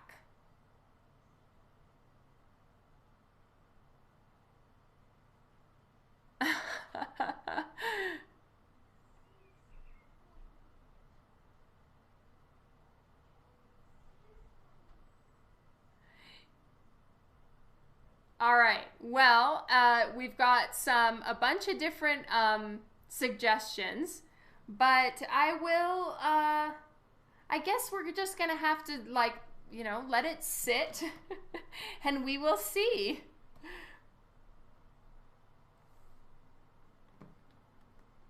So we've got some rough colors going on in there. Let's get some of the.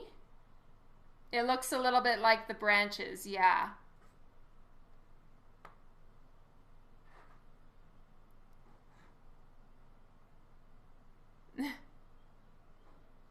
Sit and then wing it, yeah. We'll have to just, a lot of these things, you have to just try them out, see how you feel, zoom in, zoom out, and be like, man, don't like it so much, or, that really works for me. We'll have to see.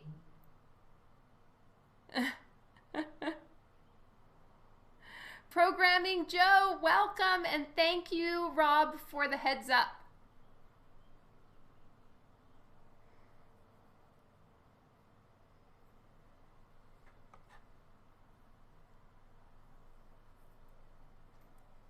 Today is one of those stormy, rainy, kind of hot, super muggy days, which I'm not used to. It's very different for Calgary.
Oh, thank you, Jose. I'm so glad you like her hands.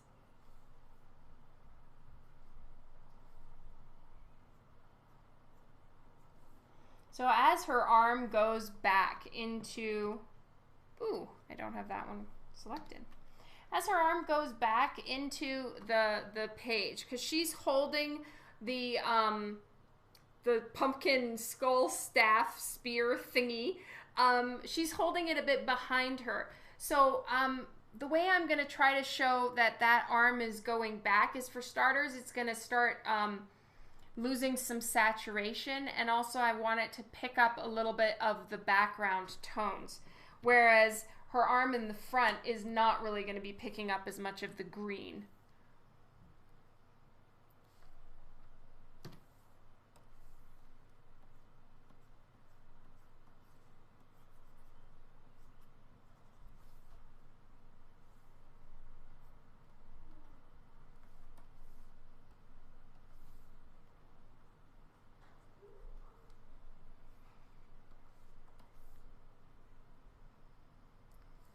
Thank you, Hooting Illustrator. What? I still don't even have... There we go.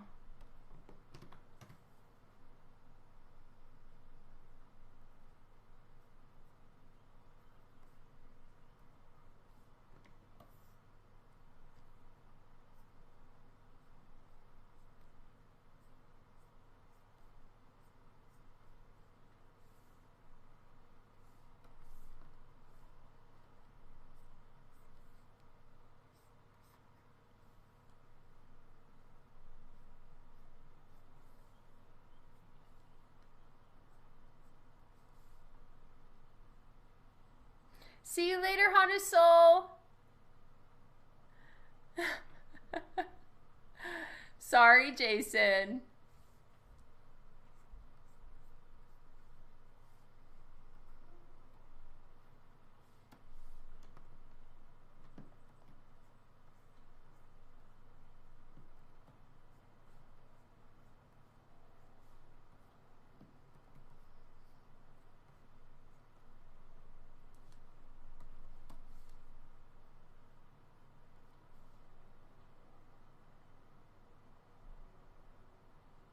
What's for dinner tonight? You know what? I don't know, Philip.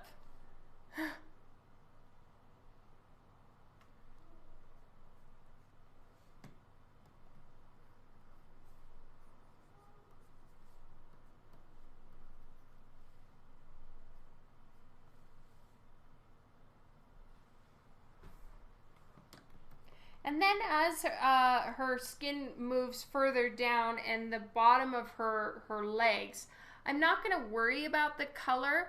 I'm not going to worry about the color so much, because I feel like the base is going to all start picking up, you know, the mist, the general tones and stuff of the environment.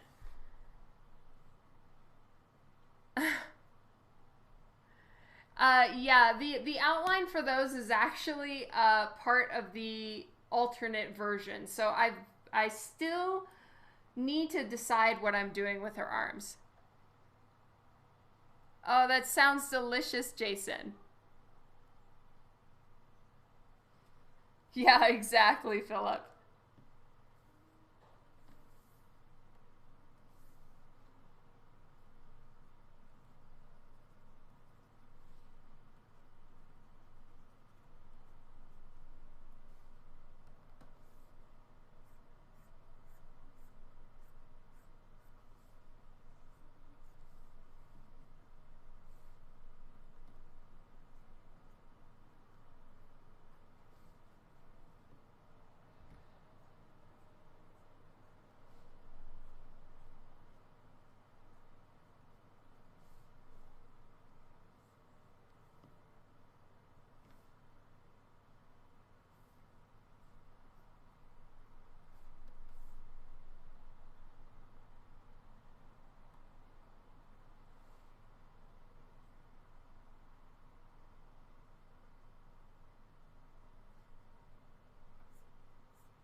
Okay, let's start working. Oh, I need to sneeze.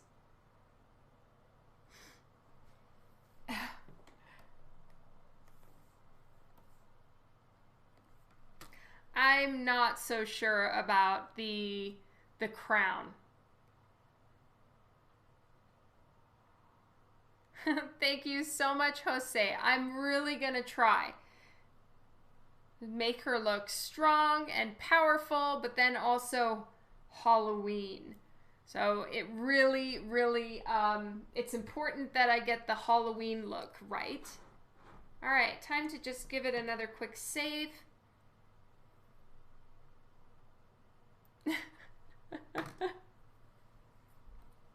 When escalating quickly, please hold the handrails. Oh, that's funny.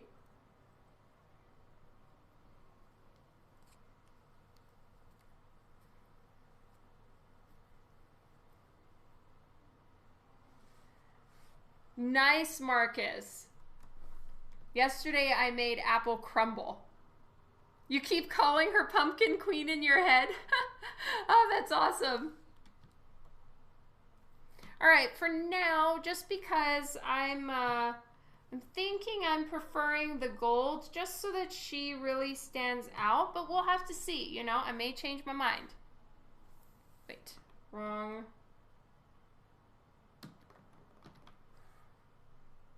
one, dress solids, okay.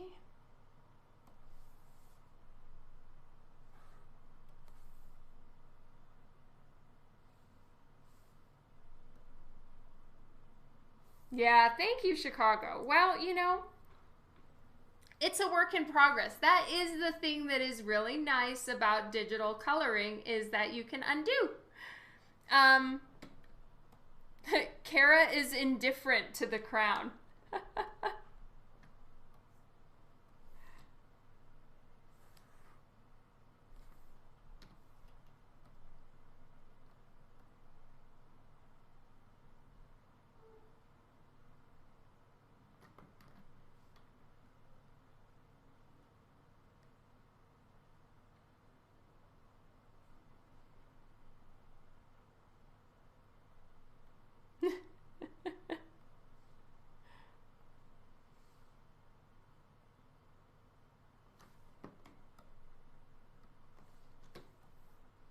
Oh, right. I was going to show you guys color holds. All right, we'll do that after.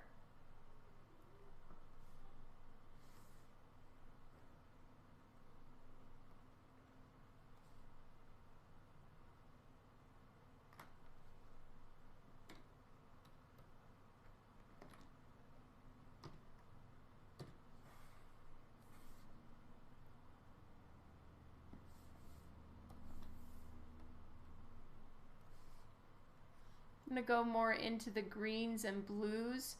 Even though her hair is gray and I'm all the way at the desaturated end of the gray and blue tones, I do want the undertone to have a kind of teal base to it, so that I can hopefully make it look like her hair is picking up a little bit of the ambient light.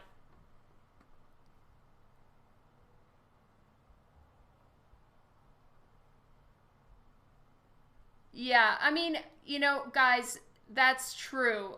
Gold isn't really fierce warrior. She's supposed to be as the queen of Halloween, so that's kind of why I gave her a crown. But that doesn't necessarily mean it has to be extremely warrior-esque or extremely your typical, you know, like British royalty regal either, because, you know, she's the queen of Halloween. So I almost need to think more what in the shape that I did, which I did intentionally give it a bone-like look to it. That doesn't necessarily mean that it has to be gold in order to be regal in this instance. So, you know, I'm going to try a few different things, and maybe flat black like it was, or like the wrought iron gray was a little too heavy. It also had no highlights and anything like that in it yet. And it would be picking up a lot of highlights because it's right flush up against the moon, at least in our frame. So it's very possible that black just looked too much right now, but it won't once it's properly shaded. So, you know, I may try it out once I'm there. Thank you so much, Steve.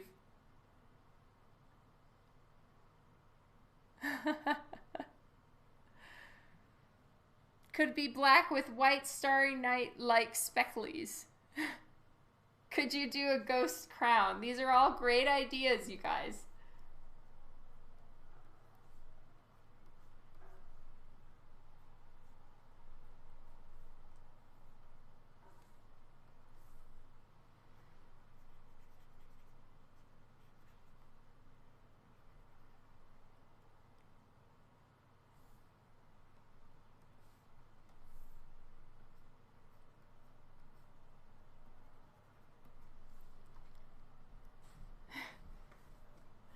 I don't know who that is, Kara.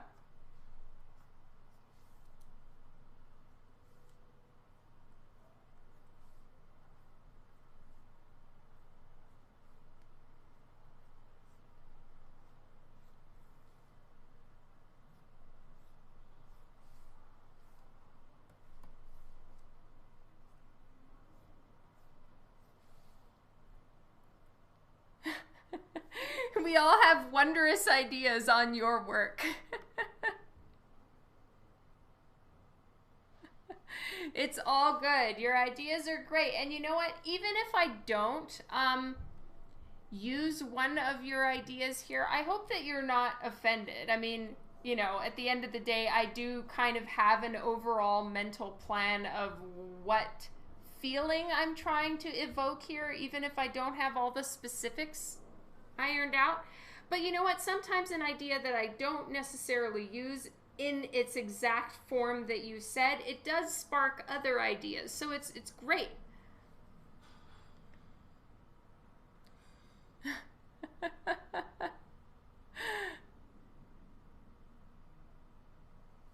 Oh, hello, Fred. Nice to see you. I hope everything's going well.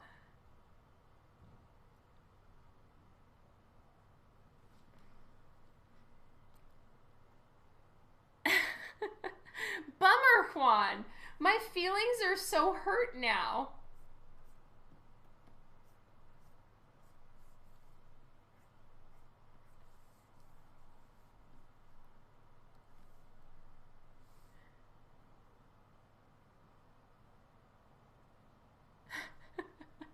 Nice, Devin. Well done. Just the rain, I know, and the thunderstorm last night.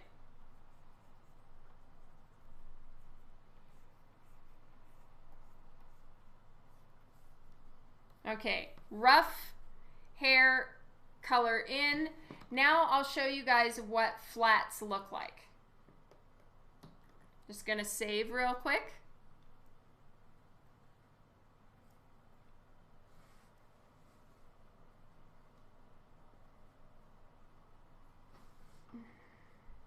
All right, I think it's saved. All right, so I have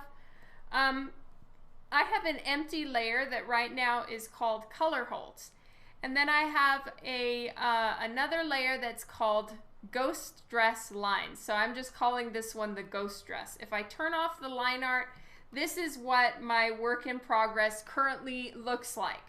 So here's the line art. I'm gonna take my color holds layer and I'm gonna hit Control-Alt-G, which groups it to the ghost dress lines. So the actual line art is going to remain black, but I am now going to be putting color on the layer above it.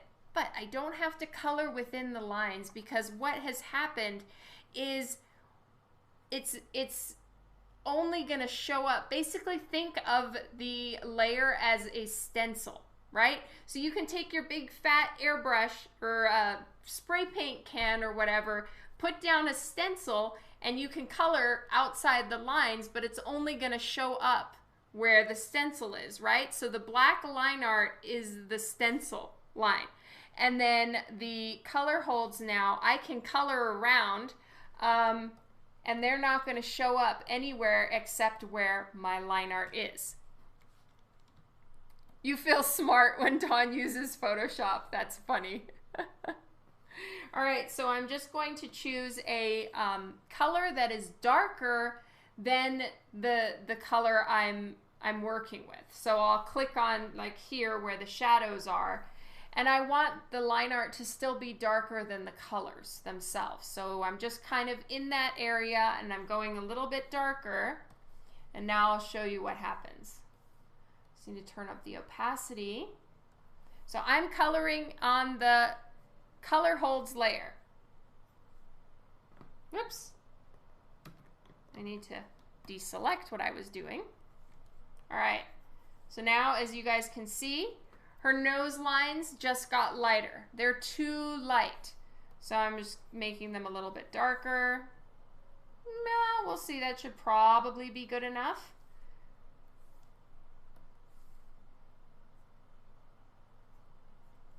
And then I can go everywhere and make the line art basically just not quite so dark.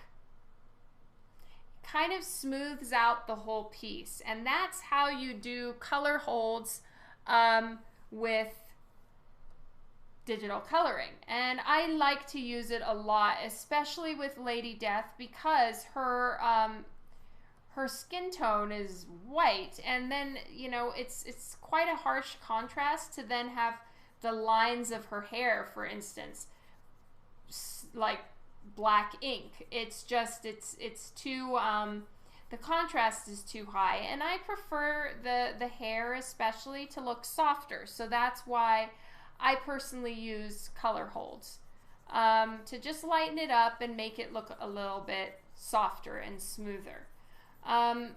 And then you just try to keep the color holds a fair few shades darker than whatever the actual internal color is.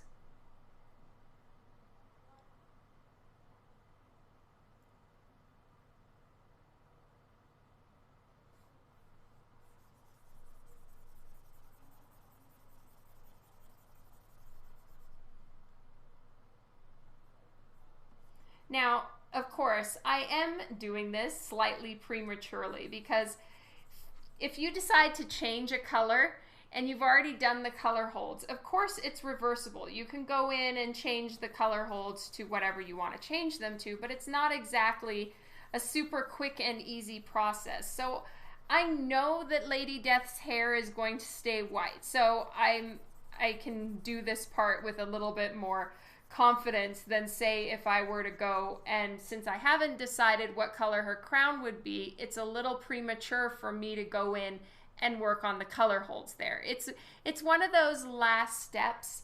I just like to at least put it in for her hair kind of early on, because it helps me know how much contrast to put in her hair. I feel like sometimes I over detail the hair, which I tend to over detail everything, so it's like, what's new?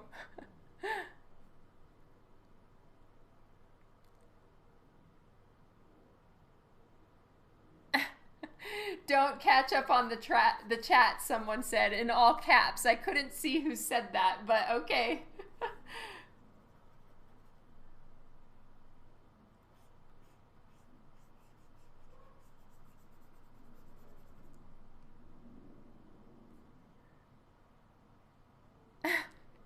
You guys are the best.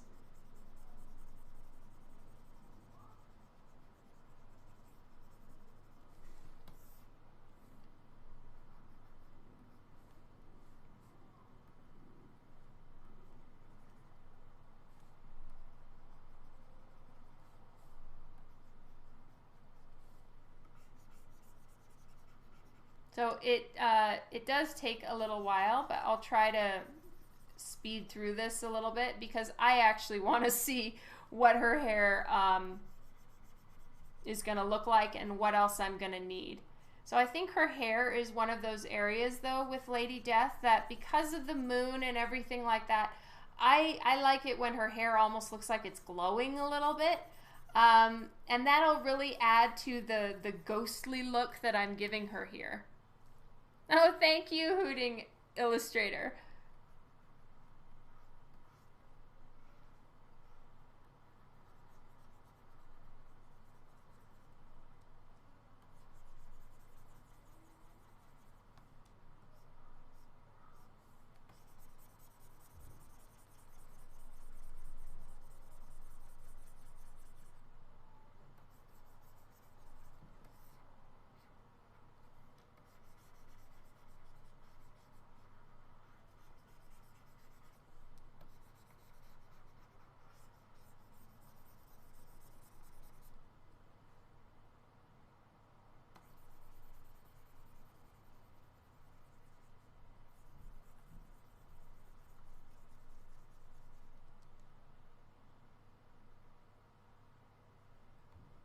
Oh, thank you, Mr. E. I've been working on it. Sometimes it goes my way, other times it doesn't quite, you know, so I'm still a little hit or miss when it comes to my skull art, but I'm trying. Save again just to be safe. Glowing hair is cool. Yay, thank you, Jason. I'm trying to take my skull game up many notches.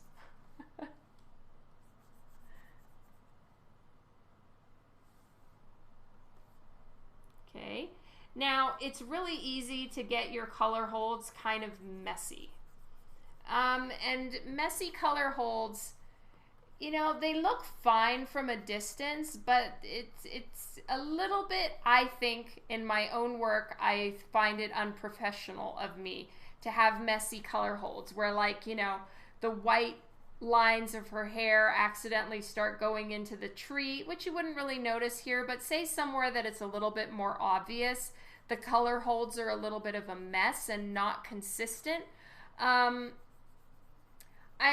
working on that and actually trying to be a bit more observant in my work and clean up the color holds. Oh, Scott is having to head out. See you later, Scott. Mwah! Lots of love to Mo. 40 minutes until happy time. That sounds all kinds of naughty, Philip. Just BT dubs. I'm not complaining. Just for everyone else, it's 40 minutes till dinner, and Philip is amazing for keeping track of the time for me. And where that all came from is when I first started going live, my my phone, which is incidentally my watch, was filming everything. And so I couldn't always see the time. And so everybody would keep me updated, Philip included, on what time it was, because I had to go and pick up my kids from school. And anyone who has kids and anyone who doesn't can imagine you don't want to be late to pick up your kid from school. That's just, you know, not great. It's not a good look, and it's very sad for your kid. So they would keep me on time and give me updates and let me know when it was time for me to go pick up my kids, and a countdown. And I love it. You guys are so wonderful.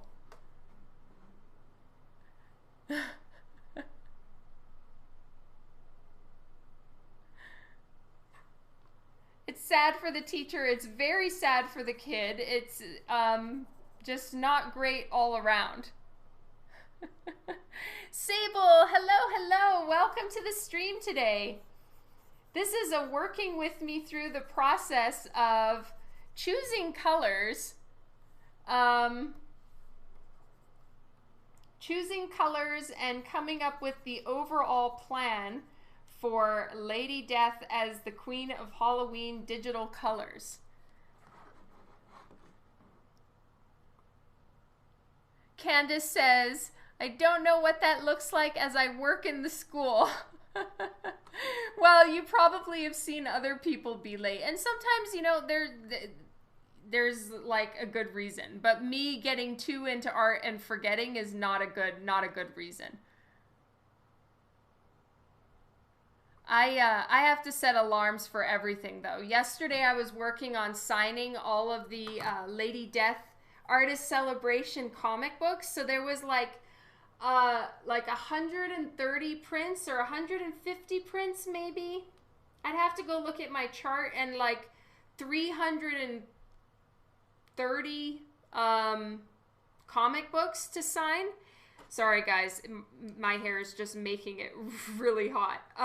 So yeah, there was like hundreds of books to sign, and I had apple crumble in the oven, and I straight up forgot it. Thankfully, it didn't burn. Dan remembered it. But I have to set alarms for everything if I'm working with art, because you get me into my art zone and that's it. My brain has left the building.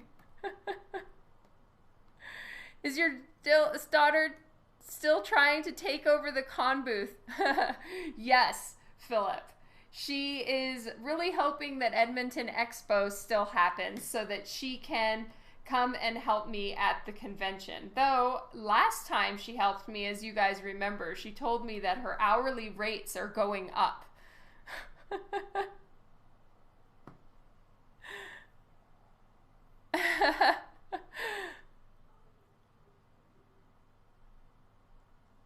Yes. Oh, you just know an alarm was critical in getting a Dawn remark from Coffin.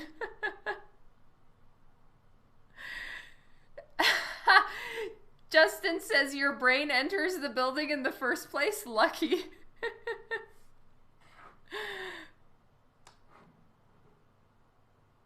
Yeah, she's gonna charge me some kind of extra fee. I mean, we'll have to see if Edmonton Expo happens, but yes. But you know what? She'll get better and better, and it'll be great.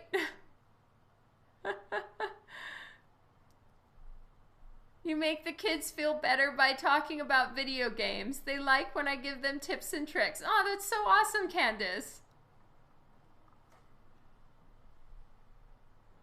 Yeah, I don't know, man. I really like to think of myself as, having my shit together a little bit when it comes to, artist brain, but no. Once I start drawing and I have sat down, it's a whole thing to get me back up.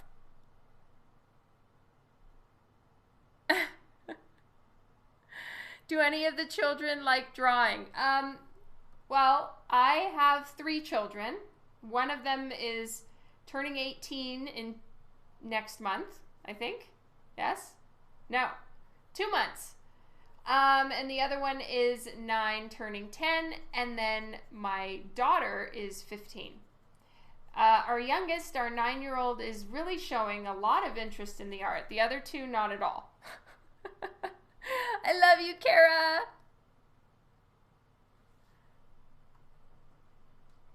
How's Lyndon's cat comic coming along? Oh, you remembered that. He started moving on more into, he's finished, I think, issue 7, and I do believe that that's the end of his series. So he completed his comic book series about Catman, and then he is he's moved on to more actual page pieces, like full page pieces. Is Edmonton the next possible con for you? You know what, Rob? I don't even know. Like, I'm so not sure, and everything is up in the air. Like right now, I think Alberta, I'd need to go check and confirm this, but I think that Alberta still has travel restrictions leaving the country. Like, non-essential travel is deeply discouraged / may not even be allowed. I'd have to look.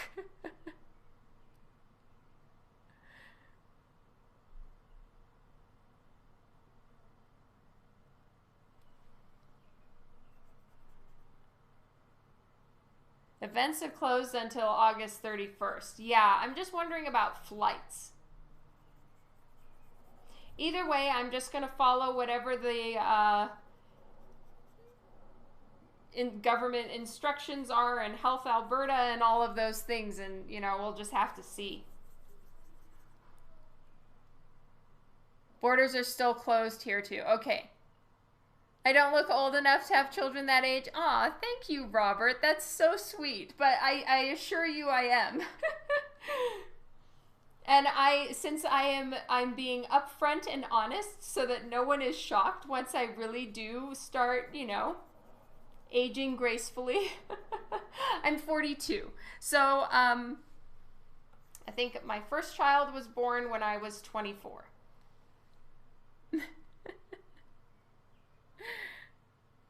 Yeah.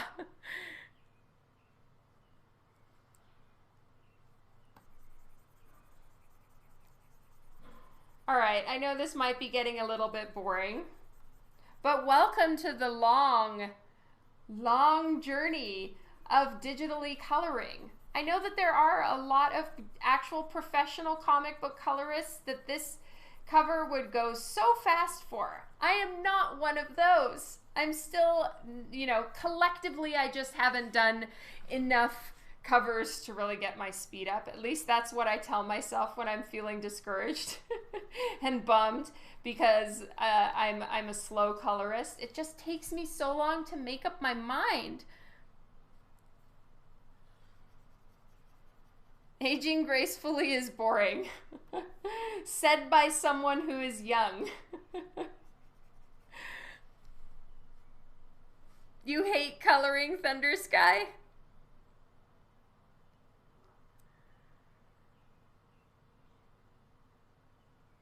Oh, wow, Candace, I'm so sorry, love. Be safe.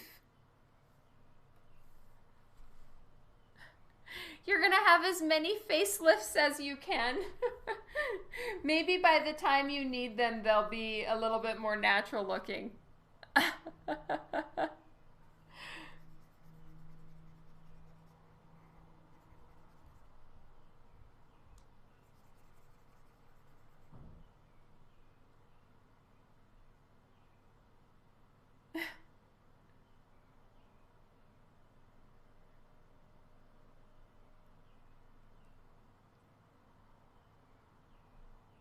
Nah, go full Joan Rivers with that shit.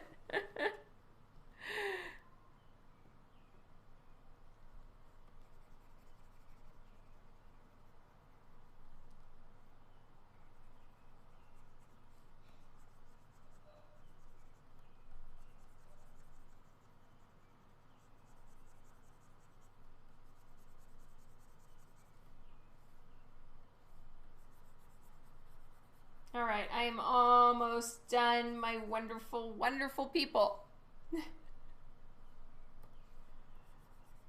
What has happened? It seems like the conversation has just gone like, I don't even get it. Oh, thank you, Jeff. My first digital colors on my own work was was for the Lady Death Naughtier hardback book. And then, you know, it was with Sabine's encouragement, and I did get to consult with her, which was awesome, about, you know, taking on my digital colors and how exactly one does that. You're a smutty bunch. Yeah, you are. So I'm still in the process of, like, you know, growing my confidence really is the issue here. But thank you so much. That means a ton. You have that one, Steve? Aw, thank you.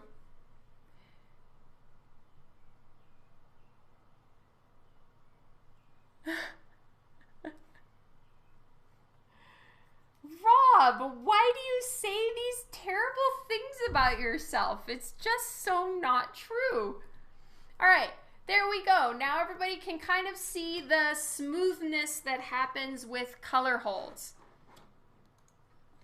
Here we go. We're gonna give them a good look. This is with color holds on. This is with color holds off. So it softens the overall appearance of the whatever area it is that you're working on, right? I really like color holds. They really tie the room together for me when it comes to digital coloring. I always have to make sure that I'm cautious as far as how far I go with them, because you don't want the line art to be completely gone. Then it's a painting, and that's not what I'm trying to do here. Oh, Sherlock is coming. I'm not trying to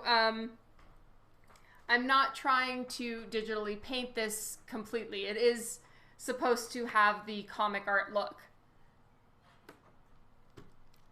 Sabine gave you some fun tidbits, I'm sure. Yeah, well, she had to start out with like, okay, so you get the layer, and then you have the flats, and like, you know, it was pretty elementary. Oh, Jason, thank you so much for hanging out, and have a wonderful week. If you are subscribed to my email list, I'm not sure if you are, a new email is coming around tomorrow morning. Whoop, whoop.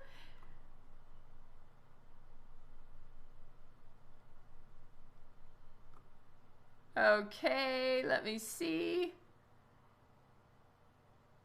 25 minutes to second dessert. Thank you, Philip. Where is my cat? Oh, there he is. Oh, he's gonna be a trash panda.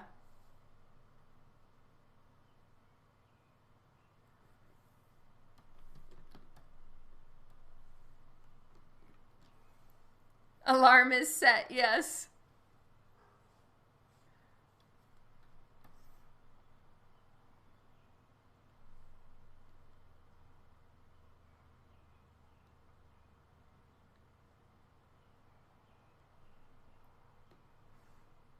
All right. So I know I want that there.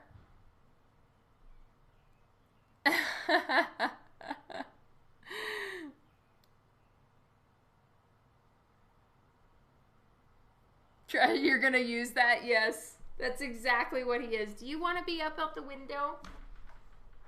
There you go. No? You didn't want to be on the window?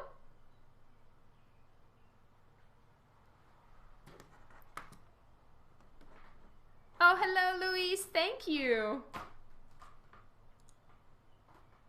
Sherlock may be climbing on the back of the chair. We'll see.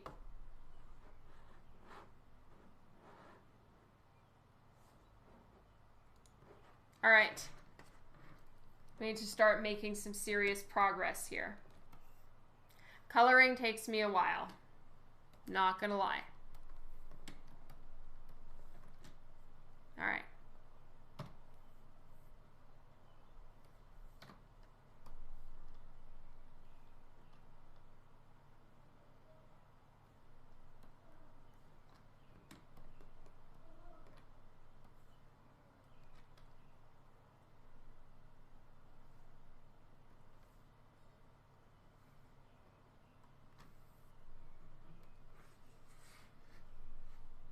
There's a minor league baseball team in the States named Trash Pandas. Is that in reference to Guardians of the Galaxy?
There's this thing that Dan and Vienna have been trying. There's something like cats do called floofing. Oh, I missed it. Oh no. You hear the cat, yes.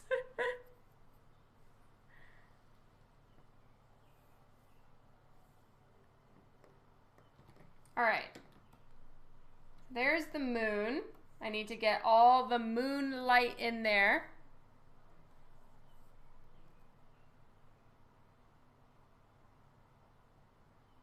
I know, isn't it wonderful, Rob? It's so cool that they do that. Divinica is my first credit.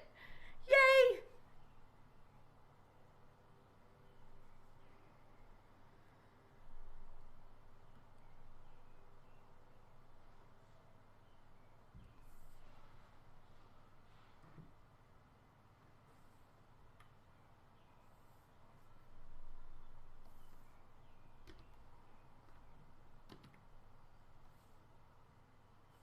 Whoops.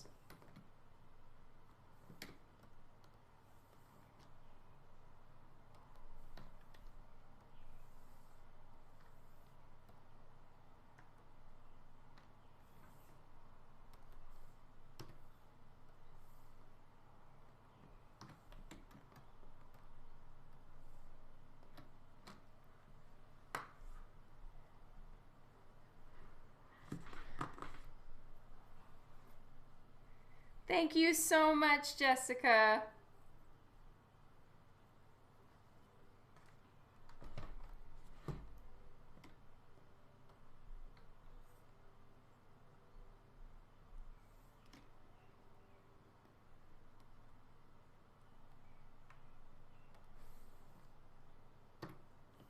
All right, now I want to start getting darker clouds up at the top, and then just to give the illusion that there's fog and mist down at the bottom, I'm going to make it lighter down around the horizon line.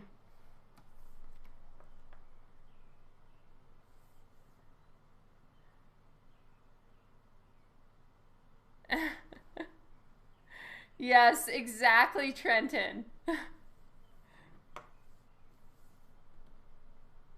And I have to watch out that one thing, if you're working with digital, digital work and your work is going to eventually be printed, something you need to really keep in mind is that computers, for the most part, work in RGB. That those color mixes don't translate to the actual printing inks that are available for printers. There are some RGB printers, but those are not necessarily, and most certainly, they're not necessarily all that common, and they are not used in the comic book, you know, big press printing. So that's something to keep in mind, because you can spend a long time working on getting some color that's just perfect, and you've colored the whole thing, and you change it to the color profile for printing, and then none of it works. And it turns to this muddy, gross ass color, and you're stuck. And it's happened to me a few times. So what I do is I set up my my thing that it shows me what it's going to look like in CMYK. So sometimes it just looks worlds better in RGB, but you know, there's nothing you can do about that. Oh, the fog layers I handle myself, because that's that is a coloring thing. You know, I just kind of paint those in. I wasn't trying to draw in the fog layers. Okay, I just wasn't super keen on that.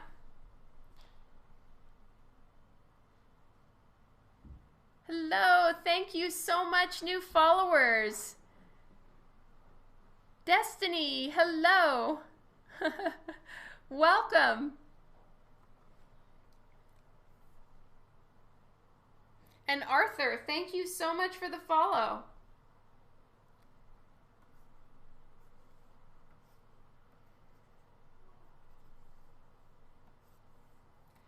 So we're gonna get some darker things around here. I may or may not keep the moon as big as I have it.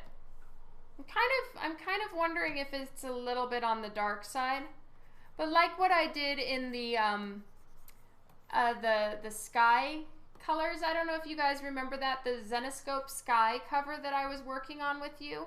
I kind of just painted in random clouds and mist and shit like that. So that's what I'm going to do here. And I'm going to just keep working at the sky until I'm happy with the overall appearance of the sky and the colors. And you know, I want to have some of the clouds in front of the moon that are like picking up like silver lining style.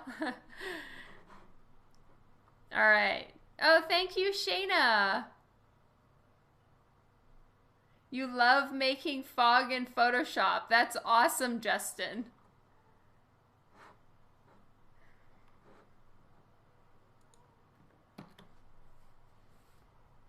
Oh, yeah, he's giving himself a bath behind us.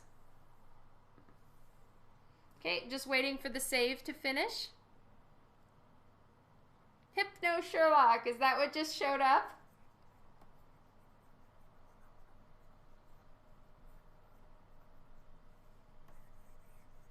I need to continue the rounded horizon illusion that I've got going on. So I can't forget that. My son and I are watching you together. Amazing work. Oh, hi, Abram. Nice to see you. I'm so glad.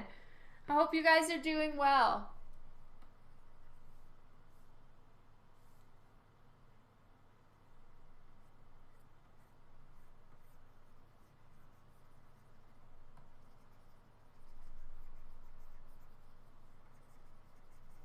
So right now I'm putting in dark shadowy clouds, and then I'll probably use a blending tool. So I am trying, I'm dipping my toes into blending tools and blending modes, which I don't know anything about.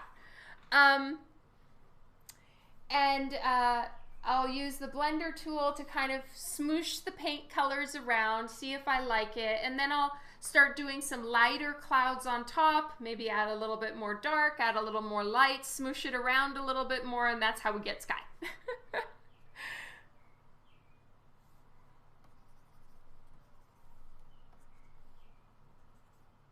All right, and then as it starts to go further away, we're going to do atmospheric perspective. And atmospheric perspective just makes everything go a little bit lighter and more desaturated as it goes further away from you. So like not all of these trees are going to be the same color. And hopefully I'll have some of this stuff worked out by the time we reconvene on Tuesday. Hopefully more of this will be figured out. This is an embarrassing stream for me, I'm not going to lie. Oh, see you later, Juan. Lots of love to Katie. Take care.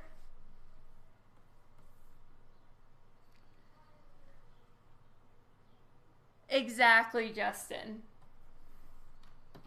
Me no likey.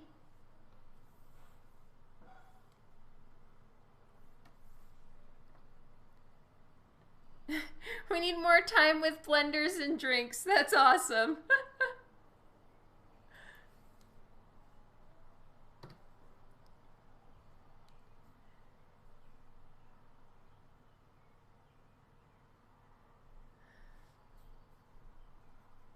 That's interesting, Devin. I did not know that.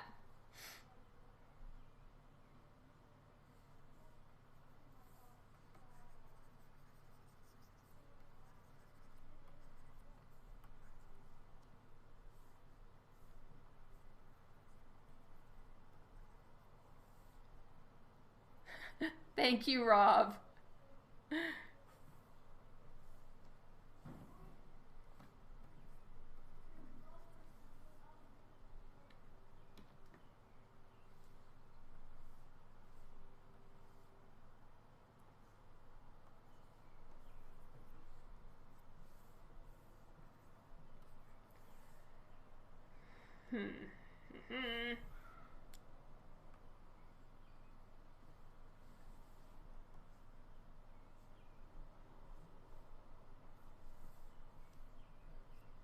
Okay, now I need to start giving the moon some actual glow coming off of it. and, you know, the clouds, in order so that it has the proper amount of depth. I feel like the clouds are going to need to start to pick up a little bit of the moon shining through them, you know, all of that stuff. And then what's nice about this is for the alternate version, hopefully I should be able to actually take the whole sky color and just kind of fiddle with the colors to get the red that I would like, and I don't have to completely repaint it. Fingers crossed. Thank you so much, Jose. 10 minutes. Whoop, whoop. Food time. And dessert, because I made apple crumble yesterday, and I'm very excited to eat some more. The stuff I nearly burnt, right? Because artist brain forgets.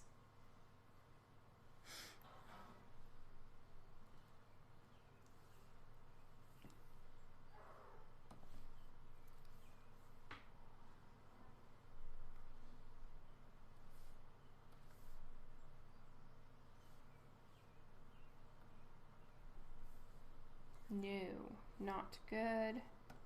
See if that one will work. And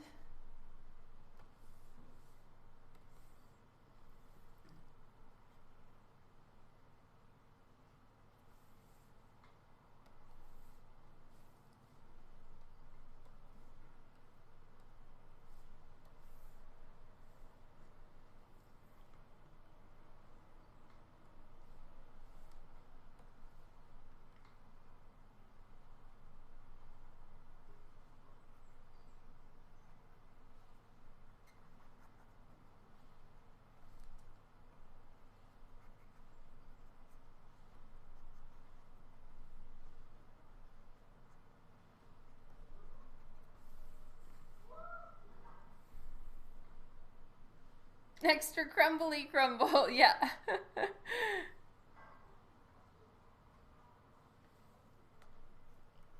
Okay. Then I'm just kind of following some of the rough cloud-like outlines that have already sort of happened naturally throughout the coloring process. And I'm going to start pulling some of them and tracing along those lines to hopefully just get a little bit of like the moon is breaking through the creepy clouds, you know, kind of where the moon part, the clouds part, and then the werewolf becomes the werewolf because the moonlight struck them. That's kind of the look I'm going for here. So in order to get that look to actually work, I'm going to need to delete some of my lines from the outline of the moon, obviously.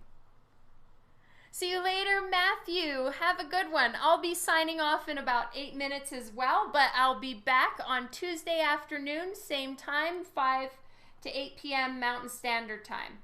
So if you can make it, I'll see you then. Take care.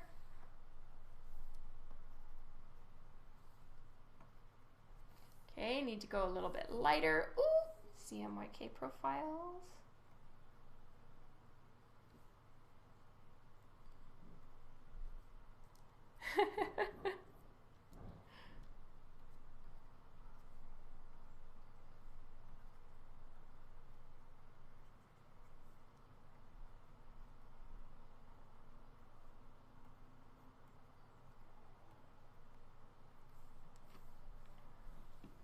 Now I'm just picking colors that I was already using, adding them in.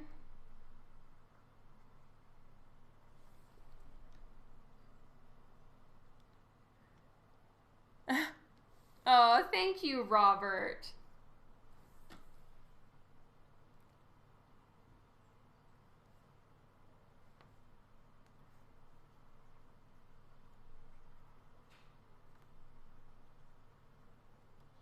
We're going for spooky clouds.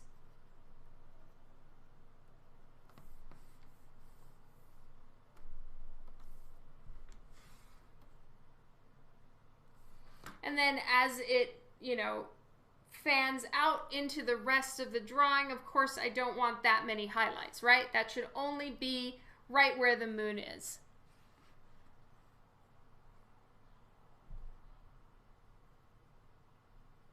Oh, sorry, Kara. That really sucks. All right, so then in order for them to really look like these clouds are in front of the moon, you know, gotta pull back in some of the shadows, because really, realistically, they would almost be like a silhouette in front of the moon.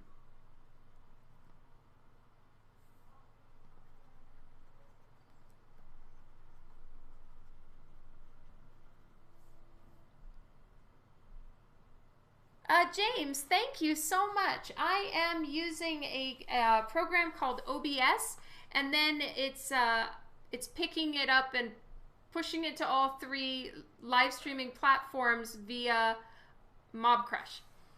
Jeff, have a good night and have a wonderful week. Take care.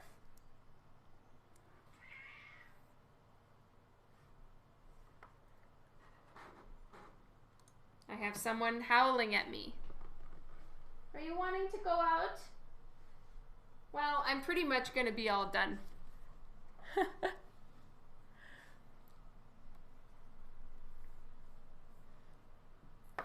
All right, I'm gonna quickly run and let Sherlock out. I know he wants to go out. Are you? Oh no. Yeah, you want to go? You can go. No, you just want to lecture me? He just wants to lecture me. The 4-year-old is crying. Oh no. I am sorry. He wanted to go.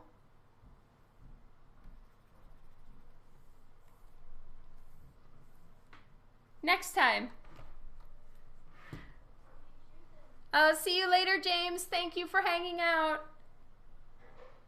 4 minutes, yes, and then it's dinner time.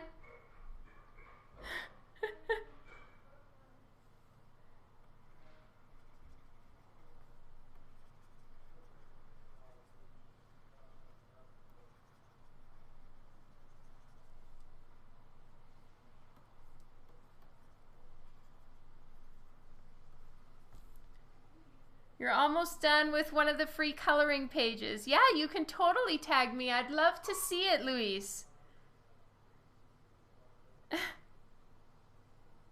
They do run the place. 100%.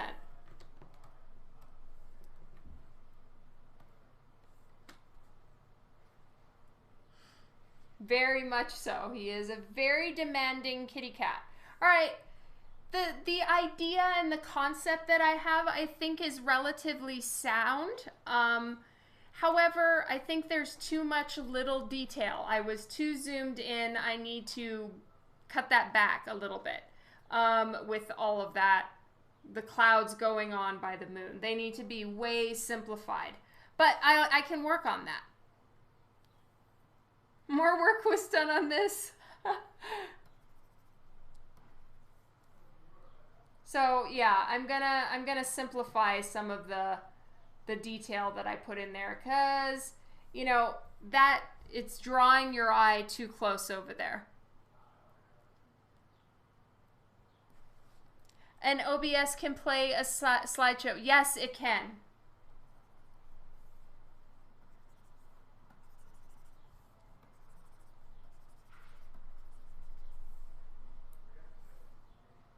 I'm just going to turn off that glowing light for a second because I want to get some of these background colors.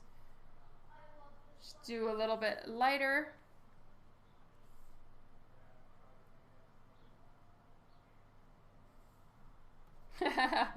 Nice, Justin. Okay, and it's going to get lighter down at the base again, just so that it gives that misty look. I'm going to desaturate it a little bit more.